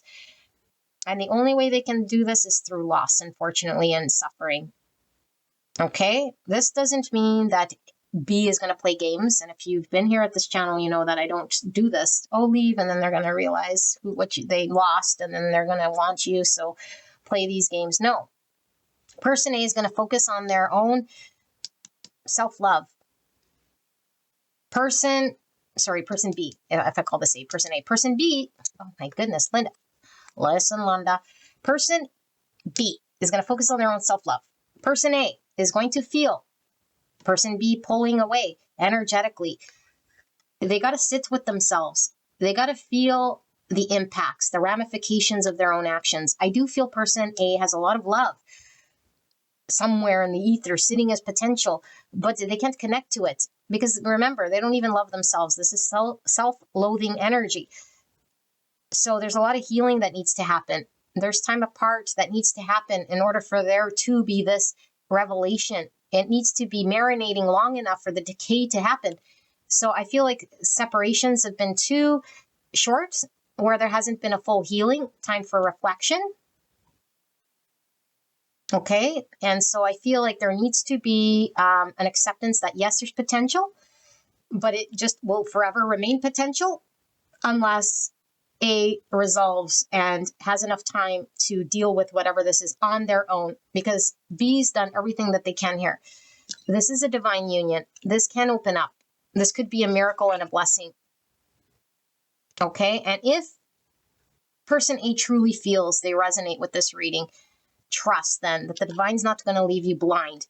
This is what it means to surrender. And it's so painful because we don't want to leave our person here in the suffering and the decay. This is why we have such a nice, big, beautiful heart here. Okay? I feel you. I see you. But you don't decay because the ship can't go down with you. That doesn't help your person. You want to help your person? Help yourself. If you truly love your person, love yourself. Help yourself, because this is a sabotage as well. You're going down. Okay? And you know you are because it didn't get anywhere. So what we need to do is understand our own power. And if we can't, then we know it has nothing to do with this person and all to do with ourselves crutching onto this idea that someone else is better, more value, that we're not valuable enough to save ourselves. No, you're valuable enough to save yourself. So we got to look at our own insecurity here. Okay, so let's take a look into guidance, even though I came through already with a lot of guidance, because I do feel a lot of you guys are B, but what's the guidance here then for pile number 2, Spirit guidance, practical action? What can pile 2 do here in this connection here? What are they being called to do here? There's a lot of surrendering. Okay, so Canary Spirit, sing your own song, 12. So each person has to be standing on their own. Look at this: independence, free will, autonomy, self-expression. Self, not through someone else, but through self. Okay, so 12 or the number 3, and look, 12 is hangman energy. Canary Spirit, and then we have Dear Spirits, bring a gentle touch, 18, for the number 9. So what is this? This is through compassion and learning healthy boundaries, not egoic ones that shut people out, but safe ones that allow us to heal ourselves by being gentle and knowing this fine balance. I feel like emotions run wild here with the moonlight energy. Okay, so we have to be very in tune with our energy when it comes to emotions and putting this veil of not seeing things the way they absolutely are happening here. And then we have 7 with B Spirit, sweet results await, which I think Spirit really wanted to give. Look at that. This was exactly what I was talking about, the stink from the other reading. This person was starting to smell the bumblebees. There's only one bee, and this bee is tired. Okay. And I feel like the spirit really wants this little bee over here who's been contributing to know that sweet results await, that there is a miracle here, but person B needs to do this shift and trust in the divine. Okay, so 7 is all about faith, wisdom, reflection, and understanding. Okay, and it's also Chariot, which again is this shadow integration and finding balance. So we can have movement and success, because Chariot is all about success, success, success. Sweet results await. There is success to be had here in this divine union. You guys are divinely guided, okay? But there needs to be a trust in the process and choosing self when we're too much in this sort of an energy. And then I do feel like these two can start over, you know, but there needs to be, like I say, the deconstruction happening here, and we need to allow it space. So, beautiful angels, this is your reading. I hope this resonated for you, and I'll see you at the next one. Bye-bye. Hello, gorgeous angels. Pile number 3. You guys pick this candle holder, which always kind of reminds me of the Queen of Swords, but she's got wings.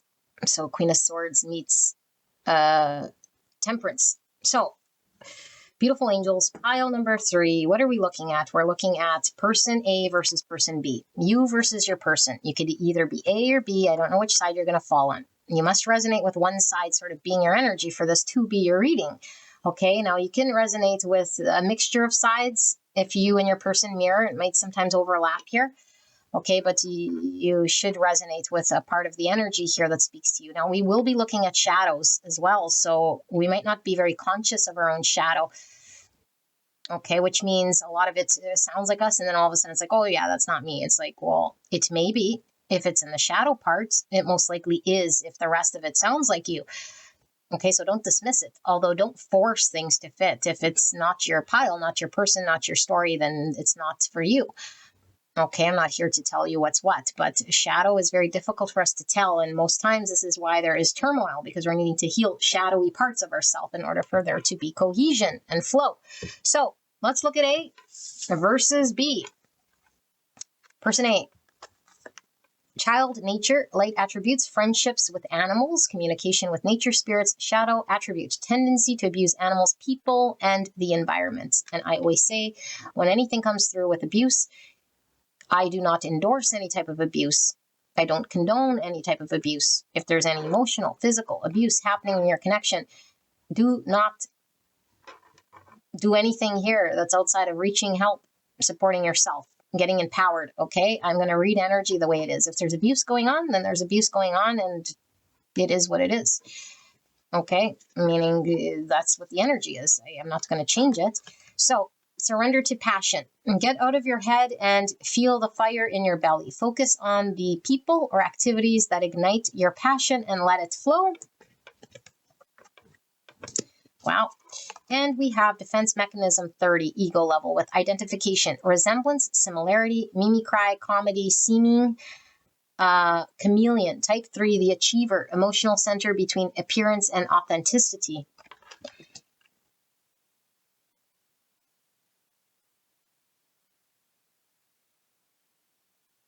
That says, sorry, I'm just looking. This doesn't say authenticity. This is authenticity. Authenticity. Huh. Okay. That's interesting. 3. And we have Chiron 5-5. Oh my goodness. So 5-5 is a master number. 55 is change is the only constant. Divinely orchestrated change. So sometimes this is like tower moments that happen where we can't control it because the universe sort of dictates what happens here. But Chiron's all about the wounded healer. Okay, it's like through trauma, we heal ourselves. Let's take a look at what this book wants to talk about with this energy before we channel. So, Chiron, in conjunct sextile trine phase and primitive phase, you feel like you are damaged goods. Adaptive, you use your brokenness to connect with others and support each other in healing. Evolving, you're a beacon of hope for others because you model post-traumatic growth.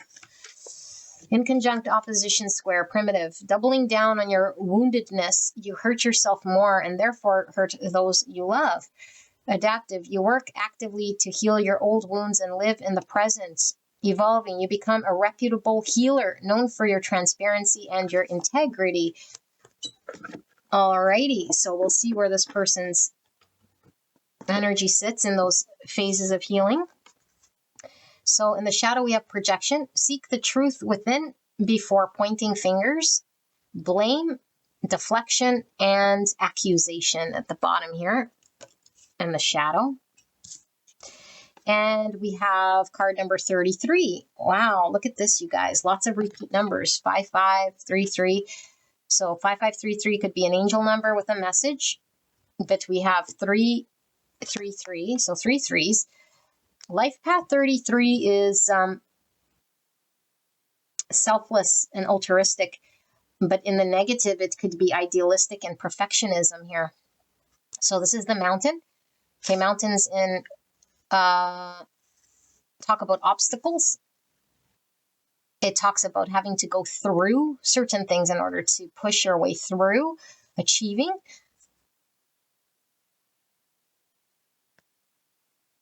And about a point of view here where we might have to go through challenge, which is climbing the mountain so that we're on top and we can look back. You know, look back from a different perspective, and the view from up there looks completely different than when we're climbing this mountain. And so it sounds to me like this person has had a very rough sort of experience here, you know, could even borderline on abuse, some sort of suffering here that's been very great, that's really impacted this person. So, and we have escapism. Drinking seems to be the only thing that numbs my mental agony. So, drinking is symbolic for distraction. When we escape, we can use shopping, sex, gambling, YouTube, substances, food, relationships, fantasy, escape, books, reading, things that don't allow us to acknowledge. Okay, so that's what that is. Let me channel the energy. I'll put this over here. Okay, let's take a look.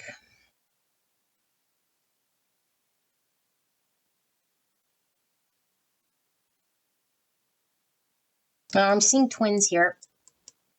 We'll see what the dynamic is, but it could already be pulling through a sort of a twin flame type journey where there's a lot of mirroring or a lot of reflection back to each person in regards to what needs to be sort of dealt with or looked at, which is very indicative of these soul journeys. Okay, whether you believe in that label or not, it's all about what's being reflected back. So I do feel like for this person, person A, I feel like there has been already a lot of healing done. Depending, you know, because this is a collective reading, it's a general reading, and lots of people sort of come through here. So some people might not be as, you know, healed or as evolved maybe with their shadow work or self-identification here. But the overall energy should sort of match this through trials and tribulations and suffering. There is work that needs to be done in order to connect to a certain part of self so that we can become of service, you know? And we don't have to be of service, but we can either stay in the victim story or we can really suffer long enough where we start to make change. And so I feel like with person B, there might still be a dynamic here of escaping. Because I do feel like person A has had a pretty difficult experience, and it could be even in a past life, because they might say, no, I had a perfectly fine upbringing. But there could be something that's stored in the energy banks that is unhealed. that is needing to be resolved and is being reflected back to person A by their dynamic with person B. And I feel like person A might have a hard time looking at this, you know? I feel like person A really can have a very massive thing in their world that is difficult to work through. It could be that they're experiencing a death, you know, of someone they love, depression, like something very real to them, or an experience of abuse, or a very harsh sort of past relationship, or experiencing neglect or something like this, or a disconnect from self-love in some way that is fulfilled through other means. And so person A is really having to get to the crux of what this is so that they can heal it rather than mask it up with distractions, and heal this. This is inner child sort of wounding, you know, that has to be sort of nurtured and looked at in order for there to be a liberation from suffering. And so I feel like person A might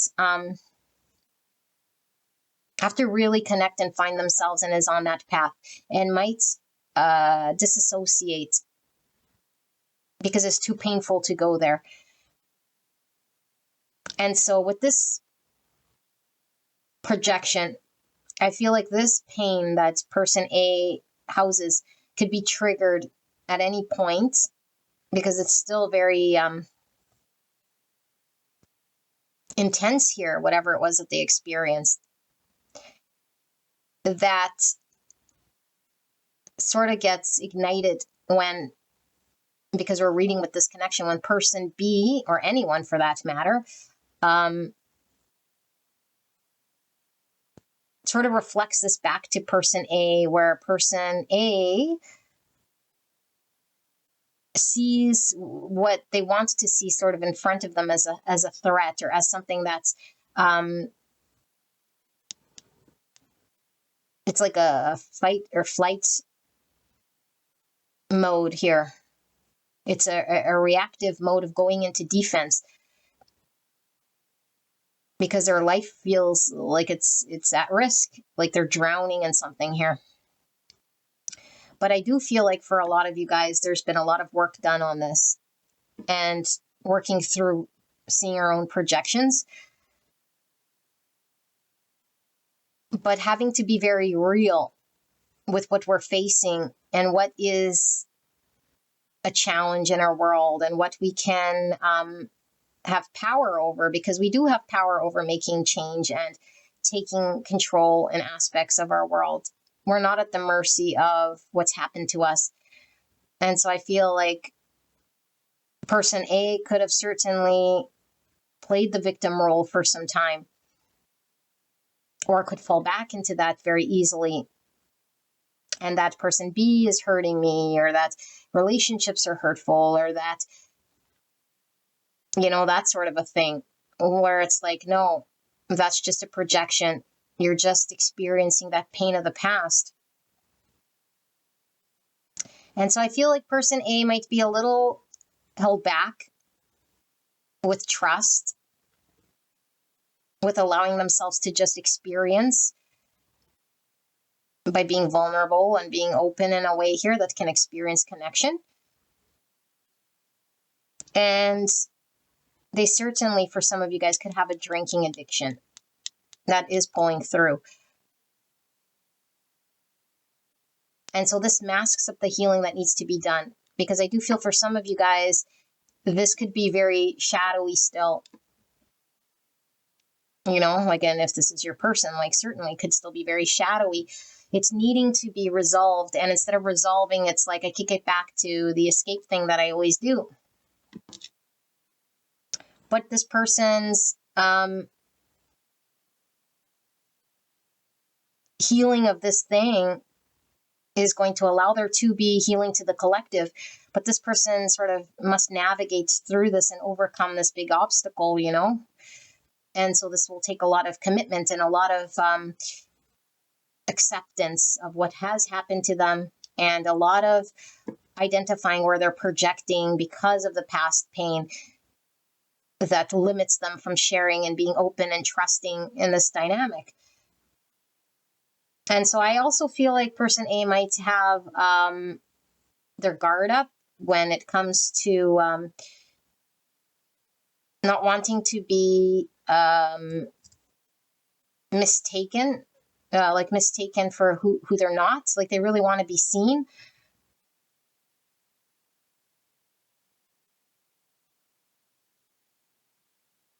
And understood for who they are, but this part of them is still needing to be worked on, you know? So it's like a part of their identity is tied to this thing, which isn't really them. So as long as they carry that shadow and that wounding, then they believe to be their wound in some way,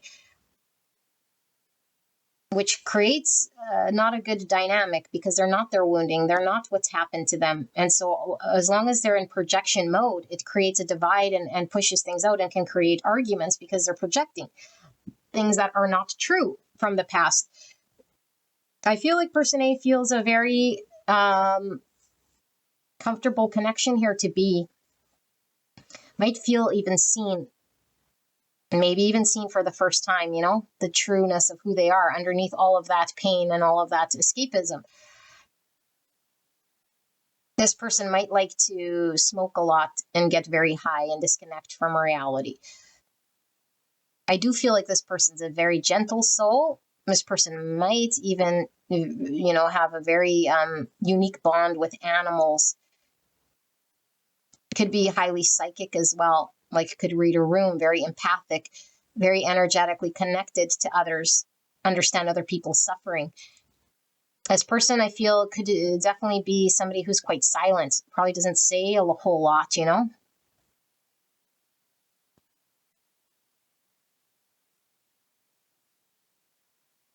Yeah. So let's see what comes through for B.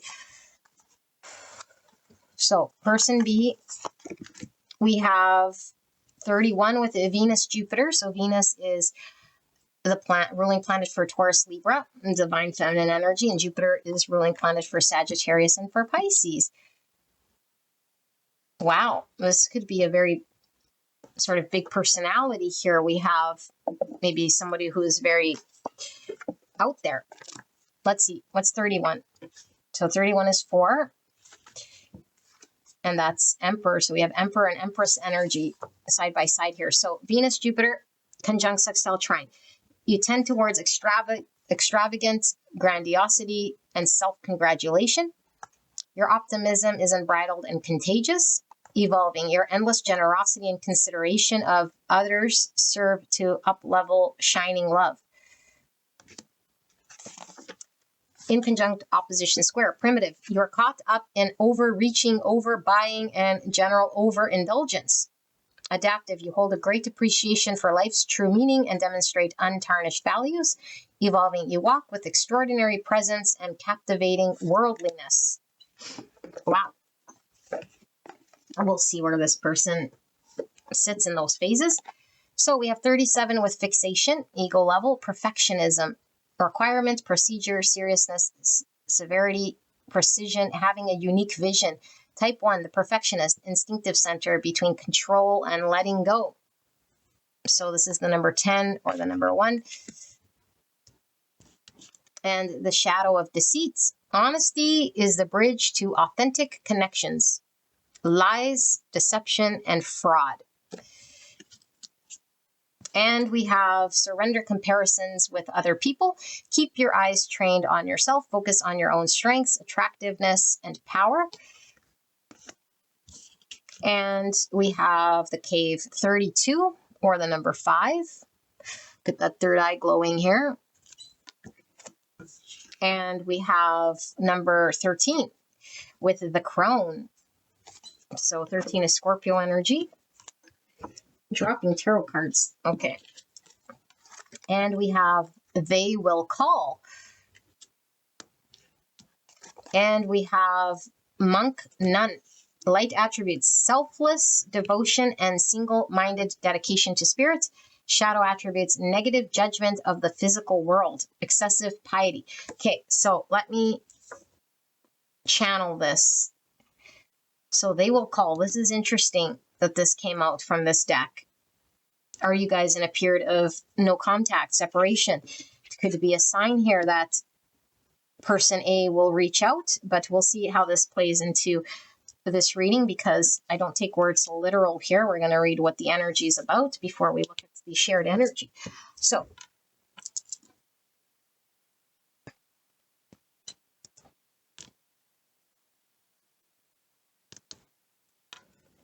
okay, interesting energy here.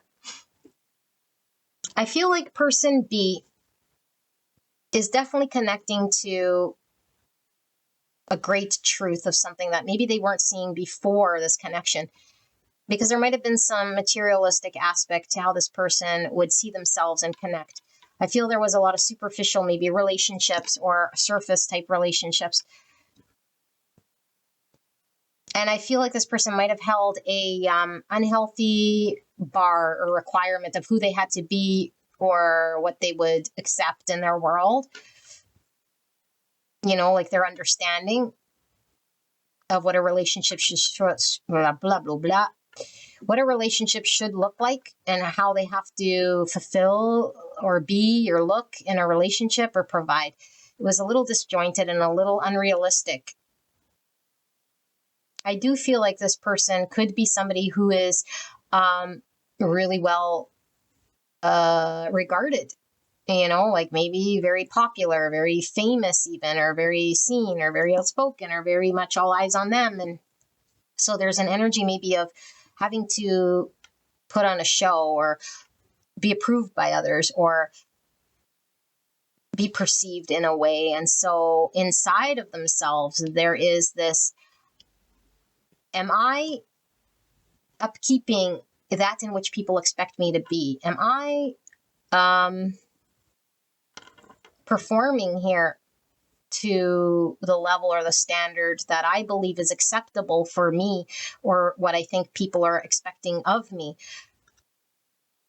And so I think that this person might be going through a big sort of reality check or shift here in regards to something more solid and deep from something maybe more shallow, and really connecting to truth and depth and authenticity, and realizing where there's fulfillment in connection and where there is just sort of people, you know, as acquaintances in some way.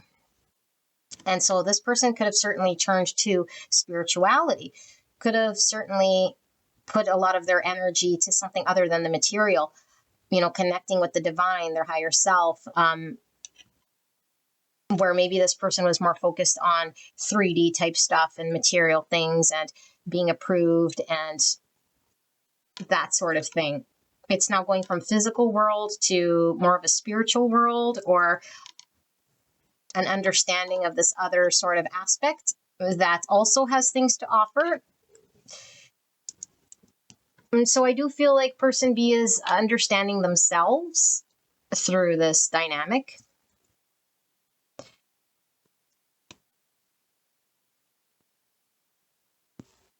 And I feel like, I do feel like person B kind of wants person A to come into their world, you know, like experience person B in some way. But it feels to me like they're in two sort of different worlds. Like, look at this. Person A, like there's light here in this hole and they're kind of going into what looks like the cave in the mountaintop. And this person, this cave is dark. You know, there is a light here, but it's like dark. And this one's like light, but that doesn't really mean that this person's sitting in the light, but their environment, I feel, is two different sort of lessons and learnings here. Whereas maybe B has to go in solitude and sit with their shadow and understand certain parts of themselves and become more in tune with spirit and divine here with this third eye and this monk nun, and disconnecting from this material, more physical type of Venus energy. Whereas person A, I feel, like I said, is with this escapism, could certainly be in the spiritual realms, floating around, needing to get grounded, because grounding into this 3D and having to come back to earth. That's why this mountain here, come back to earth might be something very painful that A might have a difficult time facing. And so they'd rather stay distracted and floating and high and, and escape rather than acknowledge and confront and deal.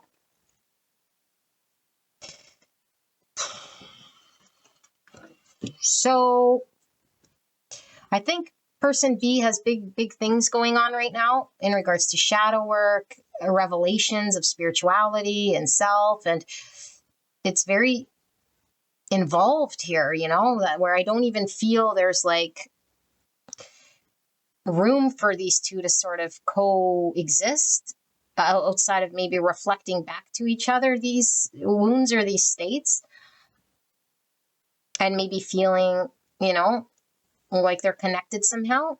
But in the physical, I feel like,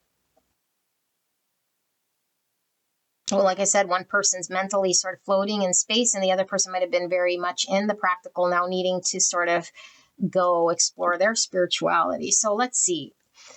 Wow, Union 44, you guys, look at that.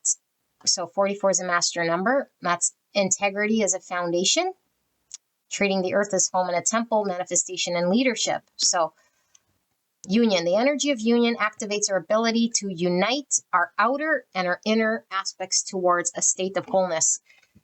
I feel like person B's inner world was not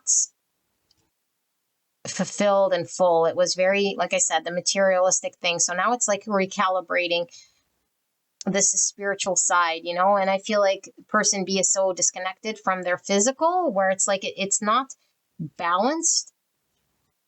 It's not representative of, I don't know, it's like very disjointed, and I don't know what the right word is about it, but union. How can these two come into union? How can they work together? They have to find balance and union within self. And fours are all about stability. And we have 2 4s. And so A definitely needs to get stabilized and come to earth and get grounded.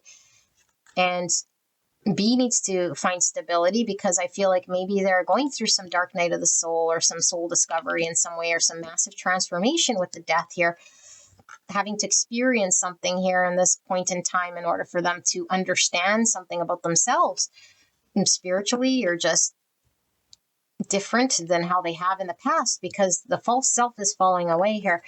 So we have Yod with destiny. Oh my goodness. Union, destiny. 48 or the number 12 or the number 3. So these two have been destined to come together here. And like I mentioned early on, like I do feel there was sort of this twin flame type energy that was pulling through here. What's going on here, Spirit? So we see the despicable face. Number 47. No, 48, sorry. So look, it's 4848. So if you guys want to search up that angel number, I'm curious to know, what does 4848 mean? Maybe that's a sign for somebody there, whatever that means. But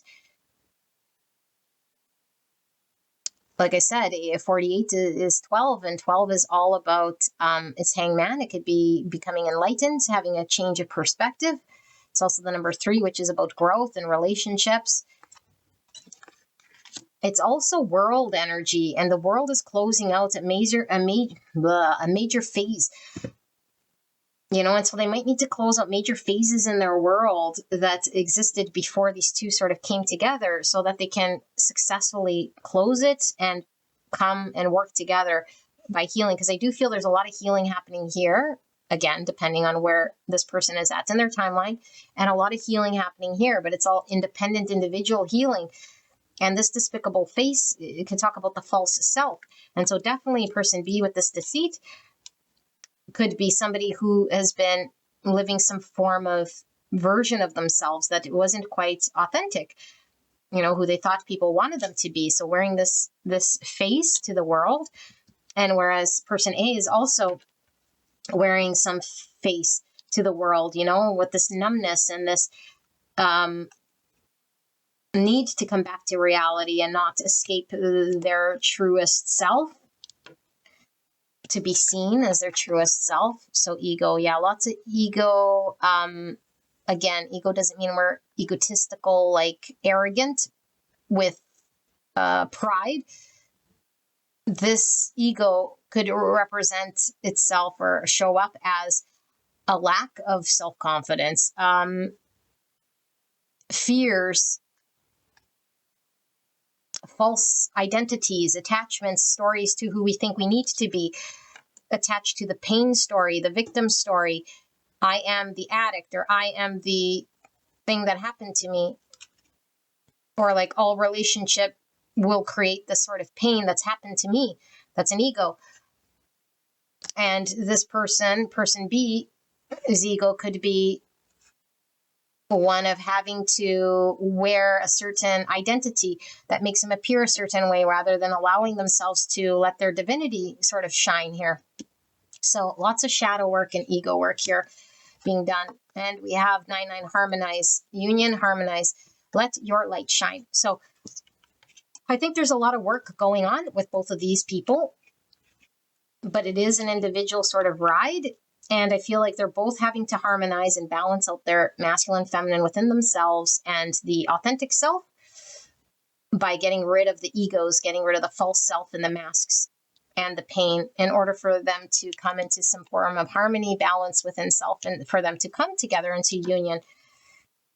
So let's take a look at the tarot and see what it has to say then about this, because I feel like there's lots going on. These two have been destined to sort of experience each other, to look at themselves and become honest with themselves. And I feel like A is overcoming a big obstacle that I feel might have been in person A's world for a very, very long time. It's very fixed. Like A might have been very stagnant and stuck in their way of being for quite some time. And they're having to work through this. But nobody can do it but them, because it's their own sort of trauma here. And so maybe B has no choice but to sort of go and reflect and do some sort of soul searching or hermit's work. So let's see. Spirit, for pile number 3, what am I missing? Can we dive into this connection a little bit more in regards to what's going on between pile number 3 and their person? Clear and concise message for the greatest and highest good of pile 3. Please protect me and the viewer as I channel this message. And thank you so much, pile 3, for allowing me to tap into your energy, the energy around you at this time. I am so blessed to be here. What's going on here in this dynamic, Spirit? 2 of Pentacles in reverse. I will be reading reversals, as you see. Feel this one. What is going on in this dynamic? Wheel of Fortune. Oh my goodness, you guys, look at that. So what did we talk about? We had Destiny card come through here with the Yod. So the Wheel of Fortune can definitely talk about destiny and talk about cycles. And I was feeling world, because I feel like there's a cycle here in which these people are having to close out. And so this is divinely guided. Okay. The universe sort of has the wheel here. So let's see, we have the 10 of Wands in reverse and Justice in reverse. So union would talk about balancing and coming together, integration, Justice in reverse. So there's a need to become balanced, and surrender with the 10 Wands in reverse. So I feel both parties are in the process of surrendering. Again, depending where they're at in this journey, there's a process of surrender that comes through. And person B really surrenders this sort of false self and materialistic self towards accepting the divine sort of guidance here into the spiritual realms, whereas person A surrenders to come and deal with the 3D rather than escape, escape to the hurts. So let's see, how far along are we here? Page of Pentacles in reverse. So it's like this connection is off the table from manifesting or coming together until these areas are sort of resolved and balanced. 8 of Pentacles. Yeah, we got to work on those areas. Okay, and how do we work on it? We surrender. We understand that there's a lack of balance, but definitely lots of potential here. So 6 of Wands in reverse. So this could be an ego death. Okay, shedding egoic beliefs, the false self, the need to be right and seen and win. But I also feel like there isn't success experienced here in this dynamic because this process is needing to flesh itself out. The Chariot, yeah, things are stuck. So this is saying a lack of victory here, So these two might feel like they're not really winning in this connection, or maybe not winning in this journey. And maybe this has been the catalyst to their surrender. It's like, I don't feel like I get ahead. I don't feel like I'm balanced. I don't feel like things are moving. And when we're stuck that long, we start to have no other choice but to let the divine take the wheel. And I feel like this is what these two are doing, because things have been stuck here for a while. And there definitely is a need for shadow integration and balance and shedding of the ego. Ace of Pentacles in reverse. Wow, this came out for all 3 piles. So certainly there could be connection and somehow to all the energies, but Ace of Pentacles in reverse and the Ace of Pentacles, or sorry, Page of Pentacles in reverse and Ace of Pentacles in reverse. So a potential that remains a potential here of something that could manifest in the 3D of substance, which is like the start of a relationship, the roots or grounding of something here, which I feel is sitting as a potential until the work is sort of done. Whatever the work we can do and can control on self, which I feel is ego work, shadow work. There's the Queen of Pentacles, Virgo, Taurus, Capricorn energy. So this is about standing on our own, being grounded, being confident, being capable, being practical and resilient. And I feel like both parties are needing to sort of stand on their own independence and be grounded in reality here, but not in a materialistic way, but become very balanced and self-reliant before the universe sort of brings these two together to whatever the next phase is here. The Knight of Wands. Yeah, so I do feel, there's like a stuck energy here of progression or moving forward until the divine sort of allows there to be flow. I do feel like for this group, I want one more sort of round here, and then we'll get into advice. What do we need to know? Anything further about this connection then? Why are we seeing this? I do feel these two are sort of separate, but in the spiritual realms, definitely connected. Why are we seeing this? Are these two people healing? What's going on here? Can we take a look, Spirit, at what does pile number 3 need to know about this connection then? Thank you so much. So 3 swords, healing the trauma. This could be a period of separation. And I just heard they will call. So if you're in a period of separation and you resonate with B, A is sort of sitting with the ball of having to make contact here, but there really is a need to resolve the suffering that's going on that could have been generated previous, in a previous sort of existence before these two got together. The King of Wands, Aries, Leo, Sagittarius energy. The King of Wands is confidence. The King of Wands has a plan of action that's able to achieve and go after what he wants. 10 of Cups, that's the full potential. Two people coming together to create the happily ever after, the ideal sort of future. Sun, success. Yes. And the 7 Pentacles.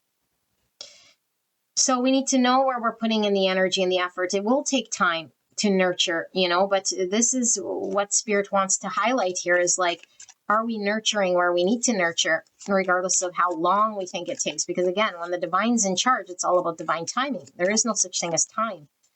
And so we might get very frustrated, you know, if things are stalling or seem stuck or long, but it's like tend to the garden, you know, see what you can sort of manage here. Nurture what you can in order to resolve the heartbreak and deal with that. So why is this King of Wands here then? Ace of Swords. Truth and clarity about our confidence, our ability to make things happen, to go after what we want. And the 4 of Wands in reverse. 4 of Wands is my 1111 card, which, like I said, could signify twin flame journey. It is in reverse here. And then 2 swords. And we have the 7 of Swords in reverse, which falls right on this deceit. So the 7 of Swords in the reverse can talk about the thief coming back, returning the swords, honesty being revealed. Okay, so we see 2 swords, which is a lack of choosing one sort of clear path, where we have 2 opposing things that can't coincide together.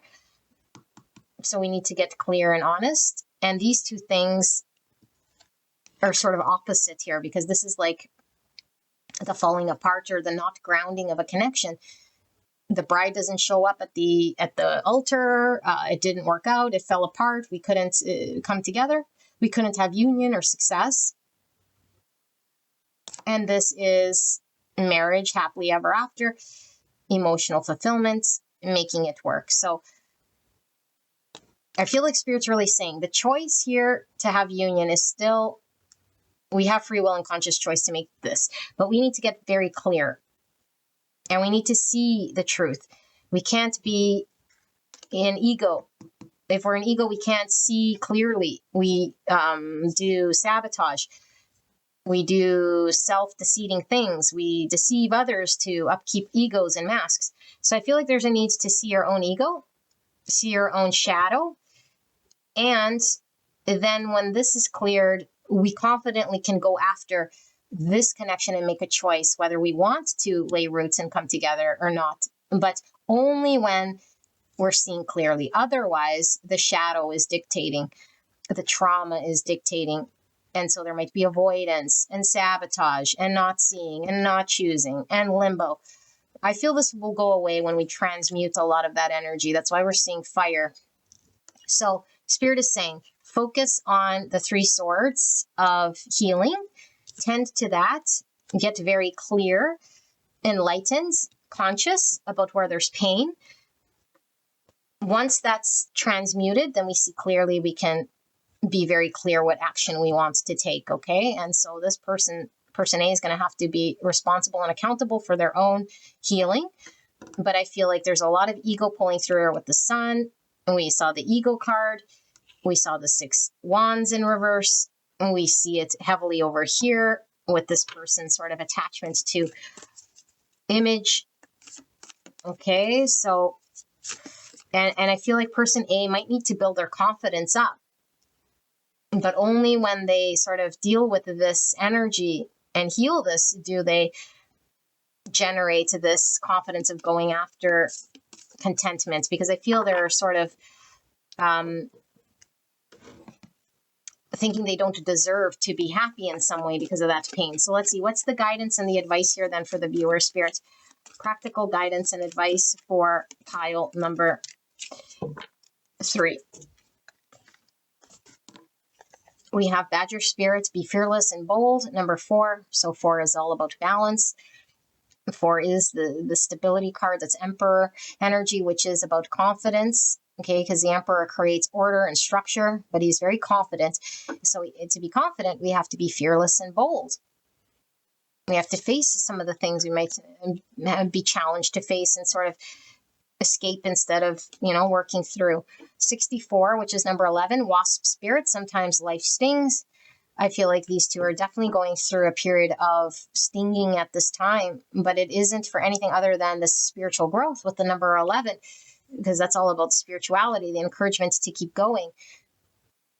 And again, with the they will call. So I feel like these two will be brought together at the right time. Koala spirit has a plan, exactly what I just said.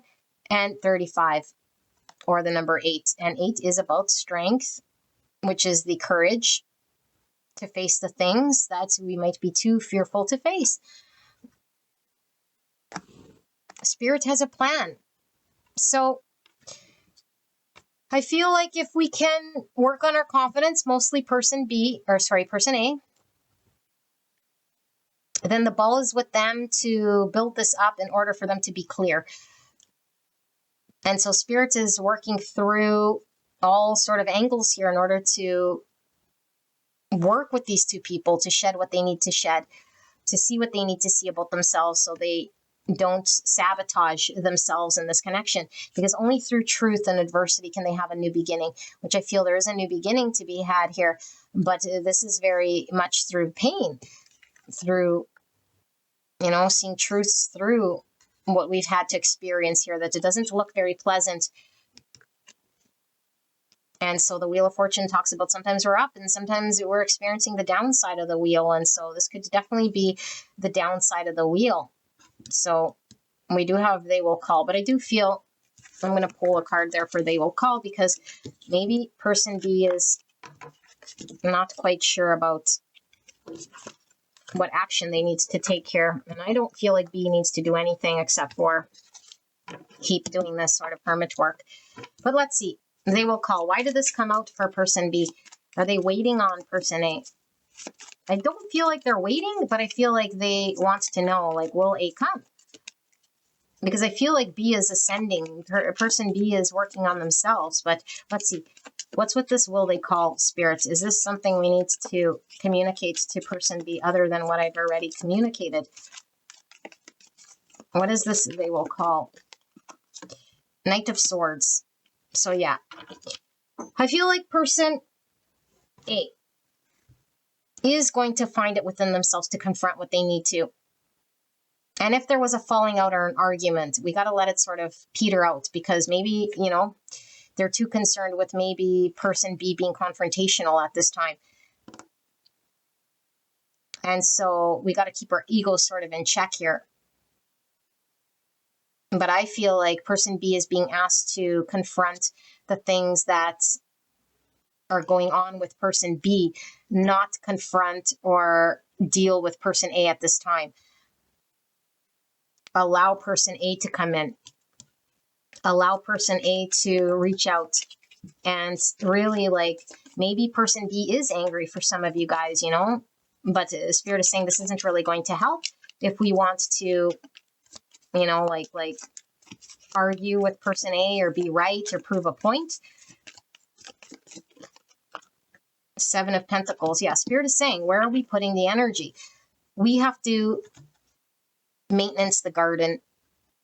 And wherever we maintenance is what's going to sprout. So if we maintenance it in arguing, confrontation, ego, he said, she said, being upset, having sort of to prove that we're right, that's not really fostering the growth. And so I feel like the growth is really being fostered in this sort of self-work, no matter how upset maybe person A is. And they have to find a way to let that outlet out without suppressing maybe their anger or what they want to say. But I feel like this is only because there's ego. Ego's angry. Ego wants to let out their frustration. Ego wants to say, you did this, you did that. But Spirit's saying that's not going to help. That's just letting off some steam. What's going to help is this fostering of tending to the garden and what can actually harmonize here so that there can be union if they want union, which I feel both parties do, because I feel they're destined to come together here. But they have to work on their own sort of energy. So pile number 3, this is your reading. I sure hope this recorded. I sure hope that these messages resonated for you guys. And if you're drawn to another pile, I will see you there. All right, bye-bye. Welcome to the disclaimer. Don't get fooled by people scamming you in the comments section. If you're interested in a private reading, all my contact information is in the description box, and there you will find my website, and that is only through my website can you book private readings at this time. And for those of you guys new to the tarot does not predict your future. Tarot is not set in stone. Tarot is reflecting back to you a state of consciousness that is something you can either resonate with or not. And so it's very important that you are in tune with your intuition so that you know whether the pile you're picking, the information coming through, is reflecting back to you your own intuition, state of consciousness, your subconscious. And this will be the best way for you to know that the message is indeed meant for you. So if your intuition is not clear or it's cloudy, then you might be tapping into the wrong pile, or information might be coming through that is not dictating whatever your circumstance situation is. So it is important that you work with the divine to develop your intuition. Best way is to sit through the card layout, which I do include with most of my readings, where you can ask the divine to come up with what you'll see, feel, or hear to determine whether the pile makes sense for you. And so you can ask the divine to show you those signs, symbols, synchronicities, either throughout your dreams or throughout your day, and certainly throughout the reading, so that you can be assured that the messages you're tapping into are the right messages for you. If you are drawn to multiple piles with the pick a card readings, listen to your intuition. A lot of times energy is interconnected, and in this channel, a lot of times all my piles could be interconnected. So do not feel obligated to only select one or all or none. It is definitely up to you and your intuition. If you are in a pile and it is not resonating, there is no need to continue listening to that pile. If it doesn't resonate, sometimes it gives us perspective so that we know what is resonating for us. So even piles that do not resonate could provide some insight. Keep in mind that if you have strong energy in your presence, other people, situations, that could be quite heavy energetically or strong energetically, spiritually heavy, those might pull through the pile. So it might not be your energy that I'm picking up, but your situation, your circumstance, or people that you're dealing with. It's up to you to keep an open mind in regards to what it is that I'm connecting to, if it is resonating to your story. Do not take any messages that don't belong to you. There will be specific messages that come through for certain individuals, even though the pile might be your pile, but the specific message does not connect to you. Do not take those messages. Only take the ones that resonate for you. It should be the overall energy in that pile that is resonating to your story. It is the gist of that energy that should be overall the story or the energy of the situation, circumstance, or the person that I'm tapping into. If you are unprepared to listen to difficult messages, messages that offer healing, messages that might provide someone else's perspective that we're not quite ready to listen to, it might be a good time to come back when we're fully healed or prepared to listen to messages. My commitment to you is to read the cards with transparency and as much compassion as I can.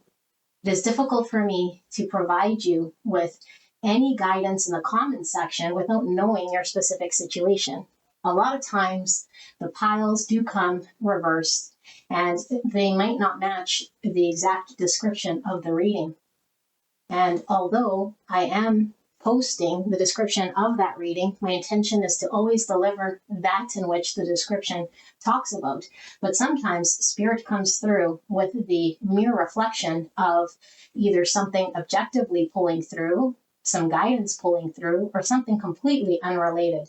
And that is not up to me, and I certainly don't select what comes through. But Spirit knows when you will click on whichever video in order for you to hear the messages that are being pulled through. It might just be for one person, and that one person was needing to hear it. So if you are frustrated with that, it's early to tell in a reading whether it is resonating or not, especially if we've sat through the card layout. Again, do not feel obligated to take any messages that aren't for you. You can certainly switch your own situation, circumstance, or energy based on the reading you get. So if a reading does resonate, but you want a different outcome, then utilize the reading in order for you to make conscious choices, different decisions, guide the energy in a specific way that you want it to go. This is why we utilize the tarot and the oracle cards in order for us to be conscious of the energy and make shifts. Energy shifts very fast, and it is formless, and it is not time bound, meaning I could be tapping into present, future, or past situations. If an energy feels like it's an old energy, it's past, you might want to go check out another pile. There could be one that's talking to your current situation, or we could be looking at a future state of consciousness. These readings might not make any sense to you at the time because it is beyond your level of comprehension. You might want to come back to these readings at a later date. That's why all these readings are timeless unless otherwise stated. And so, as I mentioned, it is up to you, depending on when you click on the reading, to know whether it is useful information to help guide you. All of my readings offer a level of healing, whether it is understanding someone else's perspective, if it is understanding our own perspective, tapping into subconscious energies, or looking at objective situations from the point of view of the creator. All information helps us to put the pieces of the puzzle together so that we can make better decisions when we're involved with difficult or challenging people or circumstances. This is the reason I do the tarot. I do not do the tarot so that we can dwell in hurts and in pain. So if we're suffering, we're allowed to feel how we feel. Pain is inevitable. We all suffer from pain, but the suffering is certainly up to us. And my mission is that we release suffering. Undue suffering does not need to persist. If we choose to suffer, it is because we're making a decision to stay in the suffering. The choice is always ours to get out of suffering. And so sometimes we don't like to hear what it is that's being communicated because it might release us or relieve us from stories, from comfort zones, from pains and clutches that we've used in the past in order for us to feel safe, in order for us to remain in our comfort zone. And as I mentioned, healing isn't always easy. So it is sometimes very difficult for us to acknowledge truths because sometimes a comforting lie is what we choose to believe in. I do not feed comforting lies. I will not read information or readings here that provide you a level of comfort and water the truth down.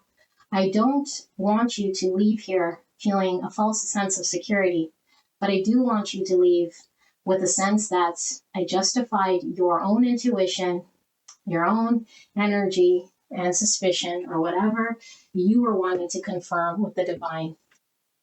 I also want to make mention that I am not everybody's reader. So at times my voice is annoying, even to myself. And sometimes I deliver messages that aren't quite as concise as they can be. Spirit knows which words I will use in order to channel the information that my soul tribe, the people being drawn to the reading, need to hear. So those words are crafted by the design. I don't spend a whole bunch of time trying to analyze. I do know when it feels right, and I do know that sometimes it's a struggle to come up with a word that can define energy. Energy is not words. Energy can't fit into words. And so sometimes these readings could be a lot of repeating the same thing as I'm trying to find the right word. And if you've tried channeling, you'll notice that a lot of people who channel, they do repeat a lot of words until the right word comes through. Sometimes readings, unfortunately, don't make sense until the very end. And we might go down one path only to find that the answer was something else, or that the reading was something else completely. I don't intend this. Some days my channeling is very strong, and other days it is difficult for me to follow. And sometimes if it is difficult for me to follow, it can make complete sense on your end, but the delivery on my end might sound a little chaotic or confused because I don't understand everyone's situation and circumstance. Keep in mind, these are general readings, and these readings touch a lot of people, a lot of viewers. If you don't connect with my style, if you don't connect with the readings, then I do suggest you go find another reader. There's many on YouTube. And it could just be the reading or the pile wasn't your fit. So you might want to try another reading from my playlist. And I do hope you guys stay. And I do hope to connect with you guys. I do read all your comments. I do try to reach out to you guys, all of you guys. And if I don't, rest assured, I do see your comments and I send so much love to you guys. I appreciate you guys very much. And I'm so honored to do this journey with you guys. Bless you and God bless.